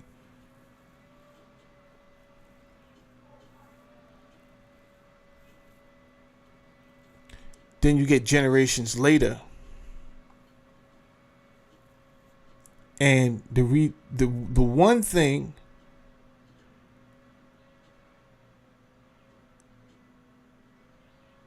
that when I learned that the word itself was way older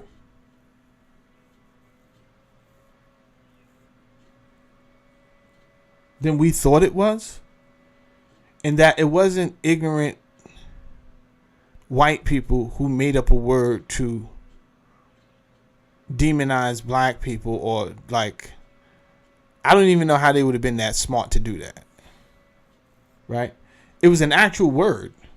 It's a Greek word, nigga, that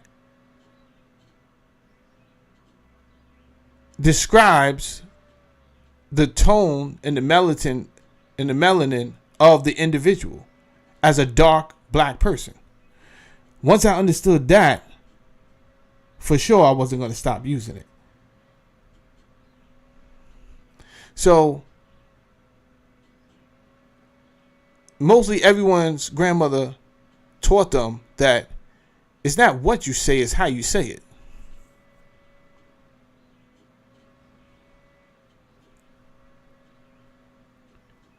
And it says, my nigga could have two different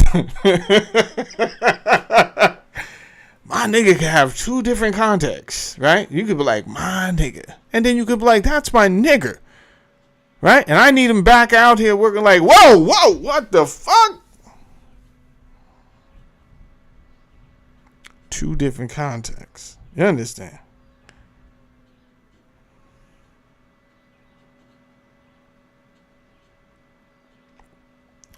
So it is important that we understand the etymology, and we take the time to understand the etymology of something. Everyone's not going to understand, right? That's okay. But that's why I still use the word. And we'll go over that today. We'll find out the word nigga in the Bible, because nigga is in the Bible. And then we'll understand the etymology of the word nigga. So it couldn't have been something that some poor white trash, ignorant white people was saying that they invented to demean. It probably evolved into that for sure. It evolved into that, obviously, right?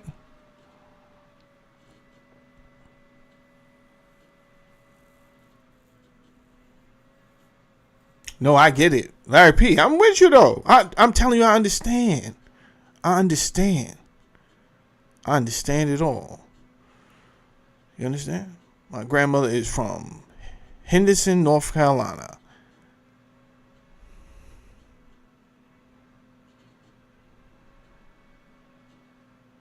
Yeah. My grandmother called crayons crowns, man. My grandmother calls jeans dungareens. You understand, Larry P? That one should bring it home. That one got to bring it home when I say that. When I say, yo, she called jeans blue jeans and dungareens. You say, oh, okay, your grandmother from the South, bro. What you gonna do? Huh? She from the South. I get it.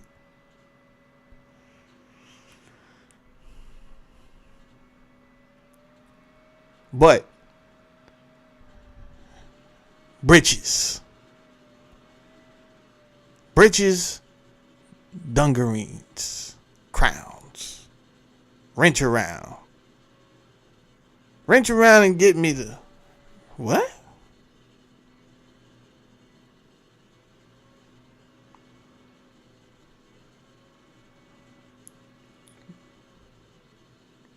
They still talking about going down the road to get a pop.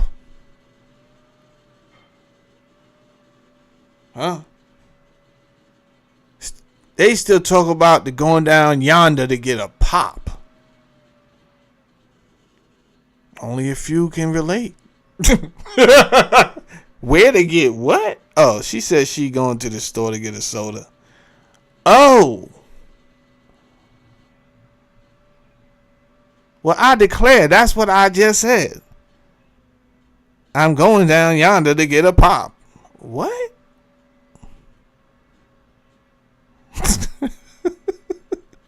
Right.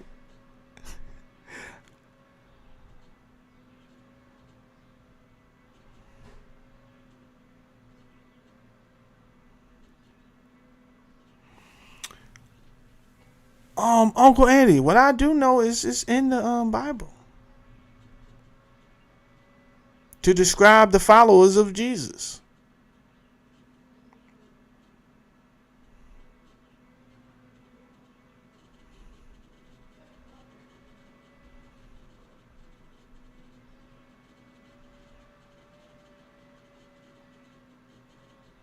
So it's important to understand even the history of linguistics and what changes we go through every year. You know, one of my favorite time periods, and I think that the accent is called like Atlantic.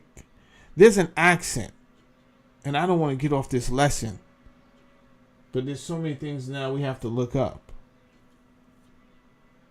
But it is Spitfire. It's in the Bible. I don't want to give this lesson, but I think there's an Atlantic. It's called. Hold on 1 second. Let me see if I could briefly find it. Atlantic accent. It says Atlantic accent old movies. Let me see. That's what it's called. The transatlantic accent was also known as the mid-Atlantic accent. Is a consciously learned and artificial way of speaking and combines elements. All right, so let's see if we could get a description of what we call the mid-Atlantic accent. So where does that old-timey radio voice come from? Hello, welcome to Light Linguistics. You probably already have an idea of it, but just in case, here's a clip of one of FDR's fireside chats from the 1930s.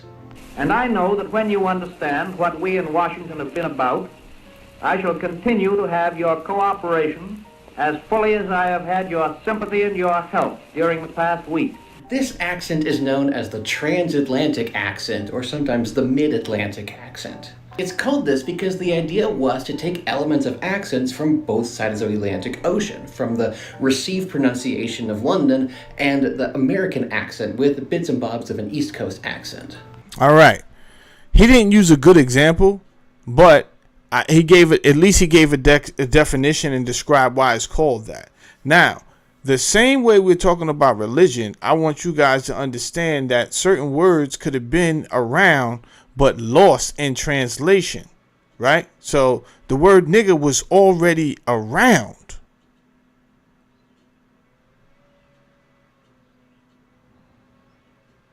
From at least probably the Middle Ages, when King James did his edit on the Bible, because that's where the version is in the Bible of his version, King James version. But yet, I said at least. At best, it's a Greek word, so it could have went back further. Could have been there the whole time, but rediscovered and used with ill intent.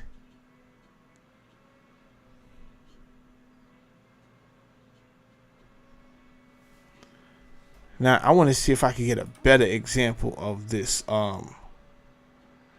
So that's what. So they saying it's half British and half American. I found it just entertaining, this transatlantic. Let's see. Now tell me, you've forsaken your beloved whiskey and whiskies. Harriet Brown, of course. I suppose I'll have to see her. Against the rules of the house to discuss the classics? Must I go back to America? Can't I stay here? If he comes, I shall retire to bed until he's gone. You mean that? I do. Now tell me, you've forsaken... See? And that's what it appears to be. Half a British accent and half American accent. And some people do it really good to this day. I would like to see this return. I would like to see this back in effect. Niggas running around spewing transatlantic accents, man. Yeah, they would have those clips are not good, Larry P. I've had some clips where it clearly, like, you can watch the old movies, right? The old movies where a Connecticut Yankee in King Arthur's court, right? Connecticut Yankee in King Arthur's court. This was one of my favorite black and whites to watch. Connecticut Yankee in King Arthur's court.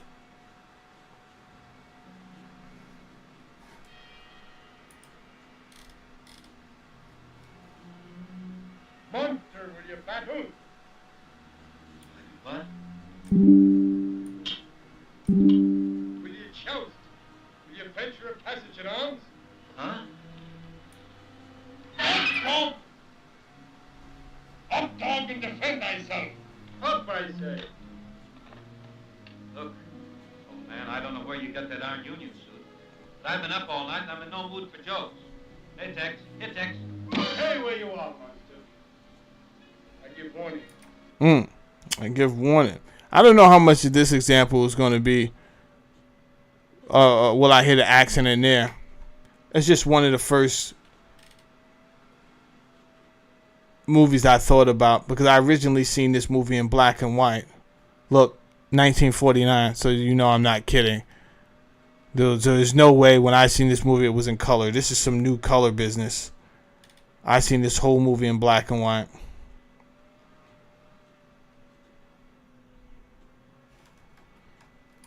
But yeah, it is a you run across some people that really speak it really well, Larry P, and you can definitely hear the difference in it.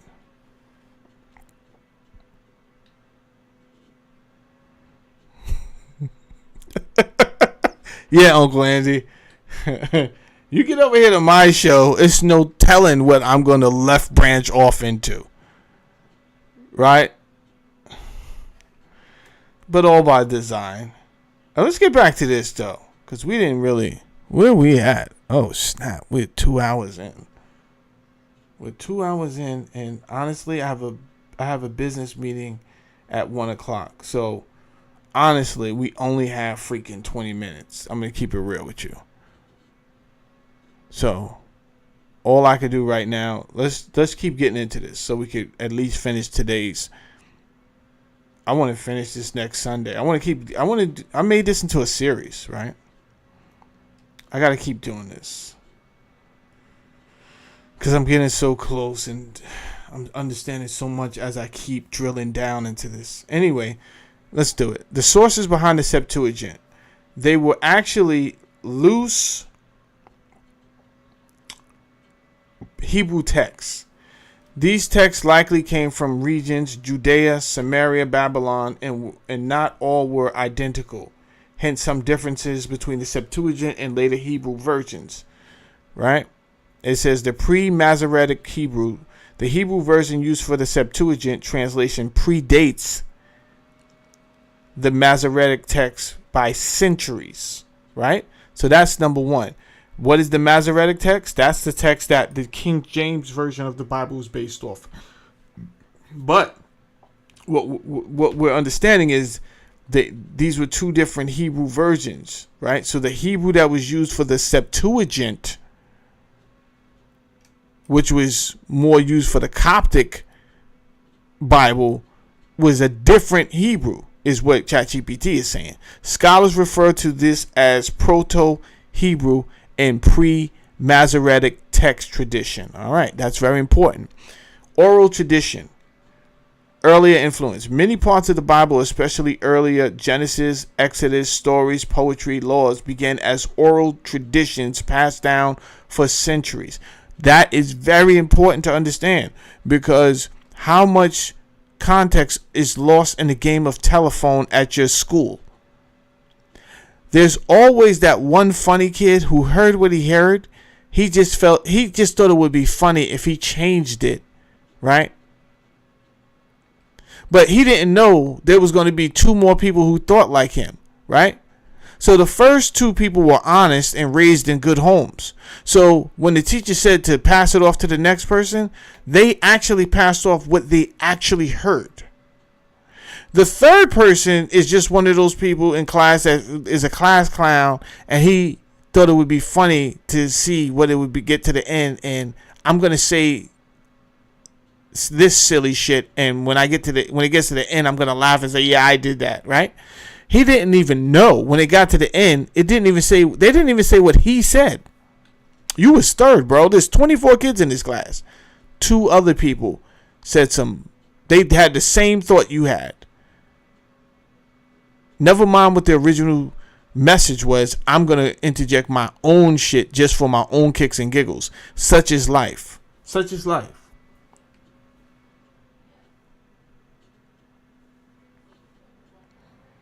So we get another empire that comes in and says, yeah, everything that happened, we're going to erase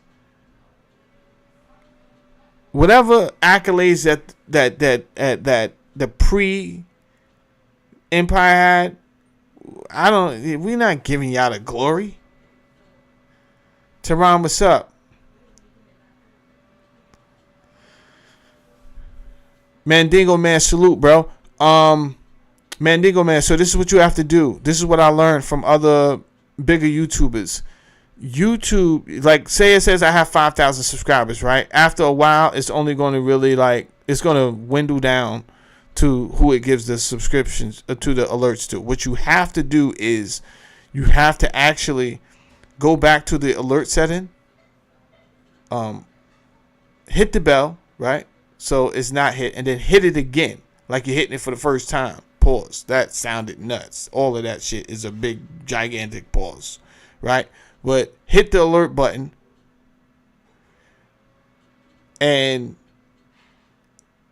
set it for all over again, because YouTube, it's just the way they do things, man. Like, they're not trying to give everyone an even. They really want you to pay for the services. They have a business model. So it's kind of like, if you want more subscribers, pay us to get exposure, and we'll expose your channel to hundreds of thousands of people if you have a budget, right? And that's how you'll grow your channel. It's not considered buying views. They open up they open up the alerts and the positive, all of that stuff, right? And then your your channel grows. So that's what's going on. Getting back to this, and thank you guys for coming over, hitting the like button and all that stuff. Appreciate you. So let's get into this. We got 14 minutes. These were eventually written down, and those written forms were what the Septuagint translators used, not orally storytelling. Example: the book of Isaiah in the Septuagint differs at points from the Masoretic version. Why? Because the Hebrew text the Septuagint used was older and not identical to the later Hebrew versions fixed by the Masoretes. Now, this is important because if you say you believe in something and you're a part of an association, like a different type of denomination of Christianity, you should have the knowledge of what your belief system is based off of. You should have that knowledge. The Dead Sea Scrolls discovered in the 20th century confirmed the multiple Hebrew versions existed before the Septuagint and the Masoretic texts were finalized. Then I asked this. So was the Hebrew text that was used for the Septuagint a comprehensive body of work or loose text? It says, excellent and very insightful question. The Hebrew text used for the Septuagint was likely a collection of written texts, but not yet finalized or uniform canon, meaning it was more of a loose body of writings than a single comprehensive book. What was the Hebrew text behind the Septuagint like? It was written but not yet standardized by 3rd century BCE. When the Septuagint was translated, many books of what we now call the Old Testament already existed in Hebrew. Okay. However, there was no official list, canon yet. Different Jewish communities might include or exclude certain books. The text also existed in different versions or editions. For example, Jeremiah in the Septuagint is shorter than the Masoretic text. Psalm in some traditions had extra psalms. All right. Then I kept on going. I said, let's talk about the New Testament. Historians talk like they know without a doubt that these so-called letters from Paul can be 100% backdated to a certain time period, and that these letters were actually written by an actual person named Paul. I don't believe that. When was the first version of the New Testament officially released? Now we're going to get into some things. ChatGPT says, your skepticism is valid and historically grounded. Many scholars have wrestled with this very same question. When was the New Testament actually assembled, and how reliable are the attributions to Paul and others? Let's dig into the real timeline and what historians actually know versus what they assume. Let's do it. When was the first official version of the New Testament released? The New Testament as a complete book, a closed authoritative collection of 27 texts, did not exist until 4th century CE. So that's 4th century. That's 300 BCE. That is 300 years after the alleged death of Jesus Christ. That is 300 years after the alleged death of Jesus the Christ. This is when you're getting your first New Testament. 300 years. What can go wrong in 300 years? Nothing, right? This is airtight, Jamil. You're wilding having this video, bro. You're acting like that anything could have went wrong. That's not even enough time for things to go wrong, Jamil. Like, just face it, bro. The story is real and you're just hating. Yeah, that's what I'm doing. I'm hating. 50 CE to 100 CE. Alleged time period when individual books or letters, Gospels, Revelation, were written and circulated separately. Not yet New Testament. We'll get to this timeline right here. We'll get to that later. Marconian of Sinope creates the first Christian canon. This is 140 BCE. AD. After the death of Christ. 140 years afterwards, right? Only included 10 Pauline letters and a version of Luke. Rejected the Jewish scriptures. Then 180 years after the death of Christ, Irenaeus argues for 4 Gospels, suggesting early attempts at standardization. Right? Now, I would like to go, because of time, I would like to go to Irenaeus. I write, who is Irenaeus in this statement? Irenaeus argues for 4 Gospels, Matthew, Mark, Luke, John, suggesting early attempts at standardization. Remember, Irenaeus, I think, was 140 years. No, 180 years after the death of Christ. What could go wrong 180 years after the death of Christ? What could possibly go wrong after the alleged death of Jesus the Christ, 180 years later? Well, let's see. ChatGPT tries to give me some accolades and say great follow-up question, because Irenaeus is one of the most influential but often overlooked figures in shaping what became official Christianity. Who was Irenaeus? Name: Irenaeus of Lyon. Lived 130 BC, AD to 202. What was his role? Early Christian bishop in France. That threw me for a curveball, because we had been dealing up until this point with so much. It was the same region, right? It was like Turkey, it was like Egypt. However, there's a big shift 180 years later, where now we have people in France, Gaul, intervening, and the construction of what we now know as modern day Christianity. Now, he is known, as it says down here, as a theologian, and obviously an apologist and church father. Most famous for combating heresy, especially Gnosticism. Well, Gnosticism is what Jesus stood on, is what the Essenes were standing on.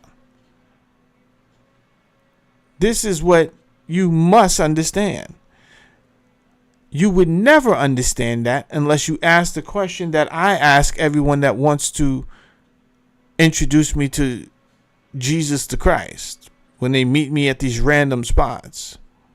You ever been hoodwinked by a beautiful girl and you thought she was into you, and this whole time she was trying to get you to come to her church and introduce you to Jesus? It's crazy. However, I came up with like I was telling you before, a little way to stop all of this malarkey, right? So let me know right now what you want to talk about. I want to introduce you to Christ. All right, who is the Christ to you? Jesus Christ, God. All right, hold on. Listen, was Jesus a Jew? Yes. What type of Jew was he? And that usually shuts down the conversation. And I want you guys listening to me understanding something. I'm about to tell you the truth about something that cannot be refuted. Historians acknowledge Jesus as an Essene from the Essene sect of Jews. I have explained to you guys the Essenes were forced to become Jews in that region. They were not Jews by, the original Essenes. They didn't care to be part of any organized religion that was outside of their community. They had their own thing going on.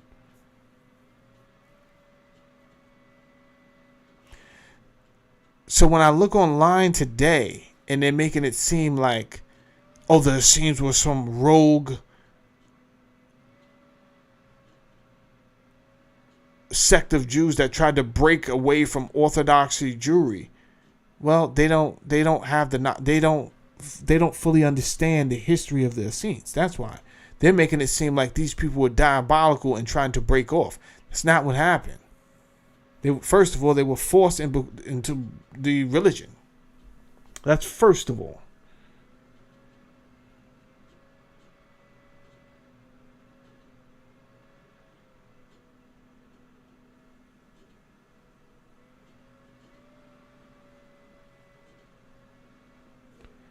And what we call Gnosticism, that is what the Essenes really stood on. They were Gnostics.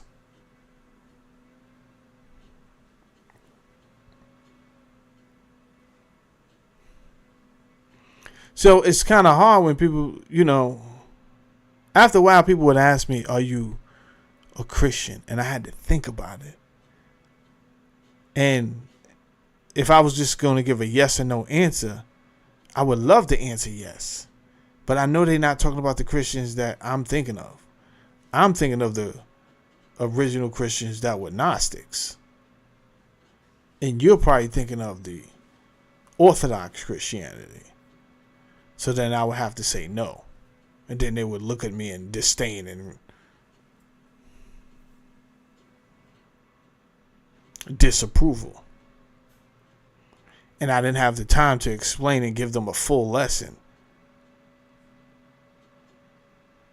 That you don't even understand the Jesus that you say you believe in. Because you don't even know what he was part of. You have no history of the Jesus that you say you believe. You don't have a history of that character. So I'm just going to have to, this time I'm going to have to just look past your disapproval looks and keep on going because I don't have time. Because I actually have a business meeting in 2 minutes. But if I did have time today, which I don't, I would educate you. Let's keep going. What did this Irenaeus write? His most famous work is Against Heresies. A 5-volume attack on what he considered false teachings. Let me ask you something. Why would a guy write a 5-volume attack against Gnosticism?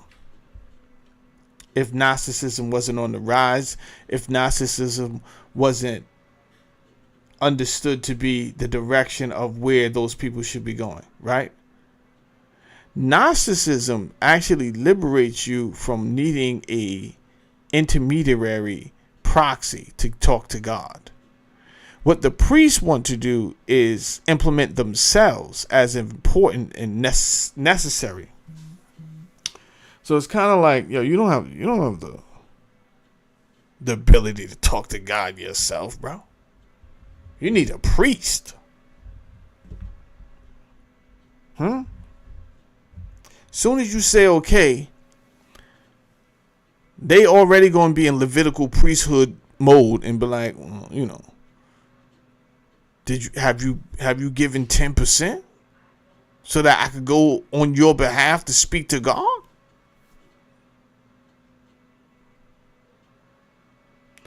With Gnosticism, God was in you. You had the ability to manifest things.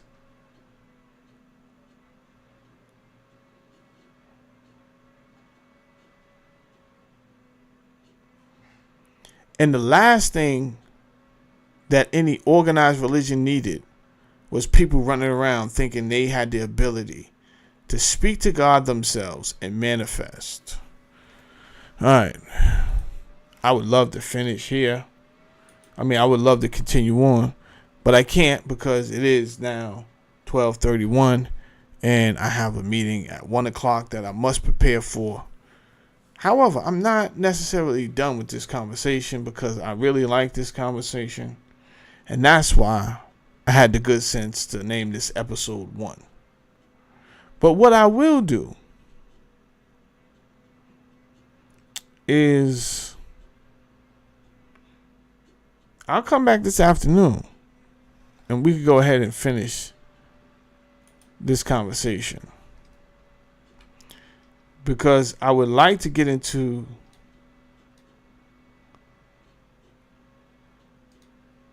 this is where we're going to finish right here. Irenaeus. Irenaeus was wilding. And remind you, this is one of the fathers of the start of what we know as Christianity today. He is the first known Christian writer to clearly affirm that there should be only 4 gospels, no more, no less. Now, I want you to listen to his reasoning of why he thinks there should be 4 gospels. And tell me this is not hypocritical and strange at the same time. Because he wants to get rid of heresy. He wants to get rid of Gnostics. And yet, listen to his reason when you ask him, well, why should there only be 4 gospels? Here's his reasons for wanting 4 gospels. In the book Against Heresies, book 3, chapter 11, he writes, "It is not possible that the gospels can be either more or fewer in number than they are. For since there are 4 zones of the world in which we live and 4 principal winds, it is fitting that the church should have 4 pillars." And yet, this is the guy that's writing against Gnosticism and heresy. He wants to base the amount of gospel books to the fact that there is a north, south, east, west.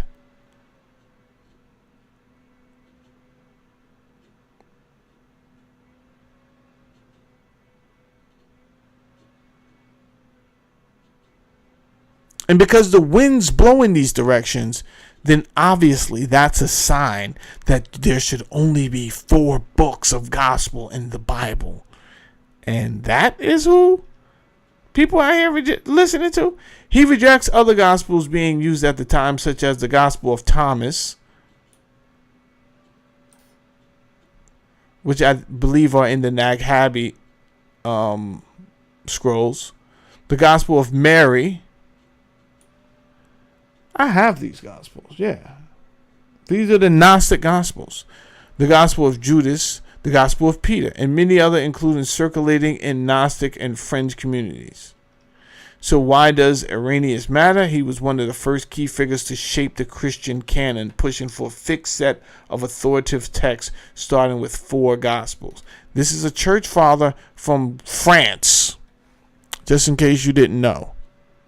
And again, I think stuff like that is very important to know if you're going to say you believe in something.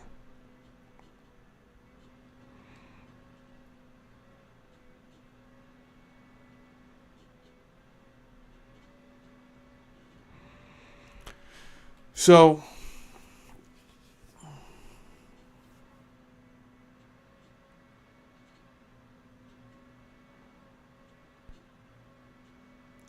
thanks for everyone stopping by. I can't tell you what time I'm coming back this afternoon, but more than likely I will be back because I'm just having fun.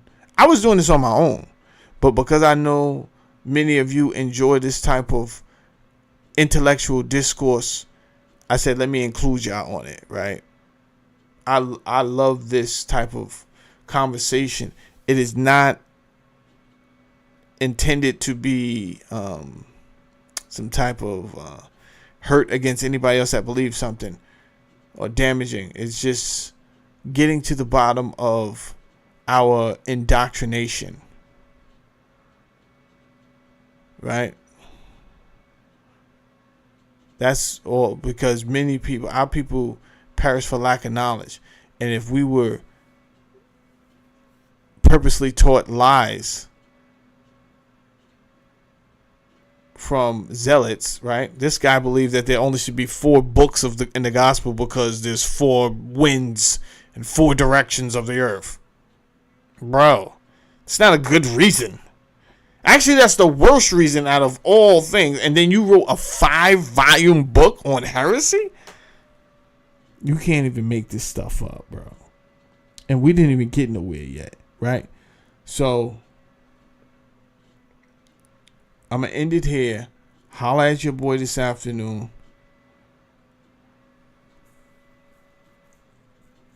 And we're going to get back into it with episode 2. That's what we're going to do. All right. Y'all have a good one. Peace out, man.